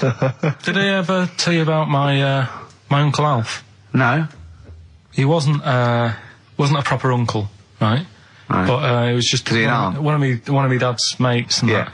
And he was getting on a bit. He must have been about 60, which is pretty old when you're younger and that. And he was the same. He used to always wear a suit and that. But he was never in good nick. It was always like a rough suit. But it doesn't matter. He's still making half the effort and that. Yeah. And he used to sleep in a dinghy. Right, Uncle Alf. What? In his house? Yeah. Why? Well, in a flat, he's in like a little bed set. Because he only had a little bed set and he was into boats and stuff. So he had this Two birds with one stone. Had this little dinghy, had a little flat, thought, well, it's tight space and that. He had a dinghy as a bed, and he had 2 tellies, right? He had 2 tellies, one on that the sound worked on, the other one only the vision worked. So if you wanted to watch a programme, you had to turn both on. Put them both on like BBC One, turned one up and watched the other one. Wow. That's extraordinary. From his dinghy? Sat in his dinghy. That is brilliant. It was an inflatable dinghy, it wasn't like a wooden. Yeah, an inflatable one, big inflatable. Did you ever go around and visit him? Yeah, now and again. Was it weird seeing a 60-year-old bloke in a suit, in a dinghy inside, watching 2 tellies? It's weird at the time, I thought. Which of the TVs stopped working properly first? I mean, did he... let's say the sound went on one of them. Yeah. Did he carry on watching the other one, hoping that the other one was fine? Or no, he went and got a new telly, and then the vision went on that, and he went, oh no. He went, hold on though. Wait a minute. I've got another telly in the wardrobe that I haven't used it. It must have been like that. Yeah. Wow, he sounds brilliant. Is he still alive? Yeah, he's still around, yeah. I haven't seen him for years, but he used to... was he married? I think that's what happened. I think his wife passed away, and that's when he had all this... he had a boat. And it's like, oh, where am I going to put it in a bed sit? And it was like, hang on a minute. Yeah. You know what I mean? Sleep in that. So, yeah. I wonder if you ever brought any women back. Just the idea of bringing them back, getting down to it. Shall we move into the bedroom? Ahoy!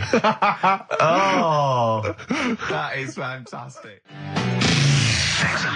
Missy Elliott, Gossip Folks on XFM 104.9. Ricky Gervais, Steve Merchant, Karl Pilkington. Now I know we're not meant to mention the adverts, and I'm not slagging off the advert. It's that National Lottery advert with the little Welsh fella saying your money from the National Lottery goes towards Mountain Rescue. And put it out there, we've saved a lot of people. Now, that's fine, that's great, well done.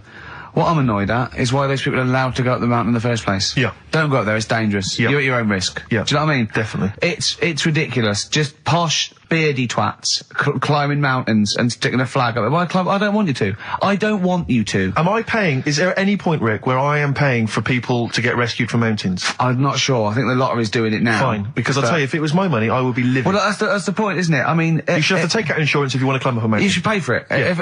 If we save you, it'll cost a lot of money. You owe you. I'll be paying it back for the rest of your life. That's the risk. Yeah. Not falling to your death. Exactly. But never being able to pay it. They're all posh and rich anyway. Yeah. But it's just like a cat gets stuck up a tree and the farmer come out because he doesn't know any better. Imagine if that was a bloke. I'm stuck up again. Stop going up there. Yeah, but that's what I'm saying again, though. It's only a cat, so leave it up there. Get another one. Absolutely. And there's the skeleton of Tiddles. I couldn't be bothered to go and get a ladder. No, but it's the same. A few weeks ago, everyone was making a fuss over that sheep. That was the first cloned sheep. Yeah. And it died. Clone another one. Oh, wow. If only you could do the same with mountaineers. Yeah. Oh, it looks the same. The beard's the same. They all look like Brian Blessed. Yeah, exactly. Oh. Did I ever tell you about the time that my father, when I was younger, we went on holiday? My dad he bought a little boat. little sort of wooden boat, make a 3-seater, and he and a friend of his went out with me in the boat. I was maybe 12 or 13. Went out and we sort of so I think we were we had the little outboard motor, chugging out. We just thought we thought this was real seafaring stuff. Brilliant. We'd lost sight of the beach because we'd gone round a corner of like a mountain, or like a, what do you call it, like a cliff. And so we were just round the corner, and there was this boy, like just floating in the water. Not a boy, but like a boy. And very tricky to explain that on the radio. It's the same word, isn't it? Boy, a boy, and a boy. Yeah. And so we float past that and we're just chugging along. The motor conks out. Oh, I can't believe it. We have to row back in. So they're rowing away. I'm just sat there. And we noticed that every time we sort of think we've got past this buoy, it just seems to be back where it started again. And we realised that the tide is taking us to, but not taking us out, taking us towards these rocks. And we've got ravaged rocks. And we were a bit pretty scared because I can't swim very well, or I couldn't at the time. I think when my dad had maybe bought, he didn't, I'll be honest with you, I inherited a lot of things from him, one of which was his carefulness with money. just the one life jacket. How deep was the water? Which I seem to remember he tore off my back and put on himself. So the water's pretty down. I'm not saying we would have necessarily died, but it was pretty scary because the boat, we were going to crash into these rocks and stuff. It was getting pretty unnerving. And so they're sort of rowing like mad, we're just not making any progress. And we're beginning to think that this might be the end. And this boat, this kind of ferry boat, comes chugging by doing tours. Ching, ching, ching, ching, ching. And it comes by, and my dad goes, oh, wow. We were going, brilliant, they can help us. They'll throw us a rope, they'll tow us back in. He was going, you've got to be careful though, hang on, because according to the laws of the sea, if he rescues us, Steve, he can claim my boat. The laws of the sea mean he can claim my boat as salvage. I love the idea of that's like a reward. Doing that. The laws of the sea. What I like is, his 12-year-old son might die, he's thinking about the boat. I know, but also, the other thing, of course, is that I like the idea of this ferry master going, yeah. The boat be mine now, or take your son. Yeah. Let me think about it. I need a new bed. That'll be just right. King size. Oh dear, that's lovely. So we've done a lot of stuff today. We've covered. We've done Artist Minge. We've done. Oh, what else have we done? We've done Chop Your Bollocks Off for Free. Yeah. We've done the operation to £5 which I'm not happy about. Yeah. Leave the cat up there. Spend money. We've done most stuff. I think we've done a lot. Yeah. We still haven't done Forrest Gump in a wheelie bin, but we can leave that till next week if you want. See, I still think there's something in the spending money in areas that it's not needed. Like, the fella, if you haven't, if you've only just tuned in, you've missed a debate about a fella who needs his tackle taken off. A debate makes it sound like it was a bit more informed than it actually was. Well, and I'm just, all that time, that was probably half an hour ago, and I've still been thinking about other things that it would be good if more money could be ploughed into things to get them out there. Like what? Do you know what I mean? Well, I was looking, I'm a fan of going on the web and that. Sure. And these inventions, right? We were talking about a few weeks ago, inventions that are out there, and there's some that, are well known by famous people who have brought stuff out. Do you know why we didn't go on with this? Because I remember saying to you about Einstein, who's thinks clever, you weren't impressed with it. I said Einstein, and you went, this is a quote, you went Einstein, well, yeah. Now, I've never needed, you got it wrong, you went, I've never needed MC² in my life, but the fella who made the video recorder, I watch one a week. Yeah. Right. That's right. Brilliant. And it's the fact that everybody's got one good idea in them, right? Like Newton said about the apple. Yeah. I did Rockbusters. Yeah. Right? And there was this thing that was on the website. So they shouldn't be spending money on investigating sort of medical procedures that might help people. They should be spending it on what, Carl? I found this thing, right, Ricky? Brilliant. Yeah. What it was, little sort of mops. What? Little mops, like little mop heads. Like floor mops? Yeah. Right. Fit them on your cat feet. If you've got a cat... right, if you've got a little cat... Yeah. Put these little things on the feet, and there was a picture of one, just like walking around the kitchen, like that. Looking a bit like that. Nick, right? you can't do looking like that on the radio. No, but it's just looking a bit sort of fed up, but he didn't really know what was going on. Walking around, you see like the woman of the house sat in the background having a cup of tea. Yeah. The cat's there walking about on the kitchen lino, mopping the floor. That's what I put my money into. Can we get shares in this? No, that's an invention. How good is that? Yeah. Can we get shares in that? It's good though, isn't it? I'll tell you what. I'll market that. If so, I'll yeah. That's amazing. I just like the idea of people struggling with their cat to get. Hold on though. Wait a minute. What if I had a bad kidney? Ah, well then it's worth paying $5,000. I suppose a year, because it would cost a cleaner that, wouldn't it? Yeah. So that's what I'm saying. I mean, there's loads of other things out there that gets loads of praise. Of course, you can stick a brush in its head and make it go down the toilet. It'll be genius, Carl. No, but there's loads... You see, you say that, if Newton came up with it, you'd be loving it. And there'd be loads of them out there, and everything, right? That's what annoys me. Imagine Newton coming up with that. Imagine Newton coming up with that, Carl. Think of it. Well, there's other things that gets loads of praise. Penicillin. Everyone, who came up with that? Who came up with that? Fleming, was it? Yeah, so discovered it on a... Right, I'm 30. Don't think I've ever used it. I've had Nurofen and Benylin. Right, so there's one thing. What's something else I was talking to you about? Oh, God, you like video. Okay, so video recording... Telescope was another thing you seem to think's important. Well, no, you asked me about great inventors. I know someone, so I said Alexander Graham Bell, the telephone, everything from that, linked from that. John Logie Baird, television, Marconi, the radio. I said Galileo, I was naming you stuff. It wasn't that, I was just saying that I think those things are more important than Rockbusters. I think they're better ideas. Telescope? Even a telescope? Carl, play a record, because there's a website. I must try and find it during this record. It's got loads of inventions I think you're going to love. Vicious from Lou Reed. Always a joy. Yeah. XFM 104.9, Ricky Gervais, Steve Merchant, Karl Pilkington. Carl, someone pointed me in the direction of this website, and basically, I swear to God, these are real inventions, okay, that real inventors have, applied for patents for, you know, so that they own the copyright. Why don't I come up with one, a real one, yeah, and then you do that one, I think and Carl has to vote on which thinks the better invention. I think some of these, Carl, you are going to be absolutely excited by. If you love the little mops that go on cats' feet, I think you'll be excited by some of these. Okay, well, I'll throw one up to start with. Have you got one there ready? Yeah. The X-ray machine. All right. Oh. So we've got the X-ray machine on the one side. X-ray machine, Carl. Think of that.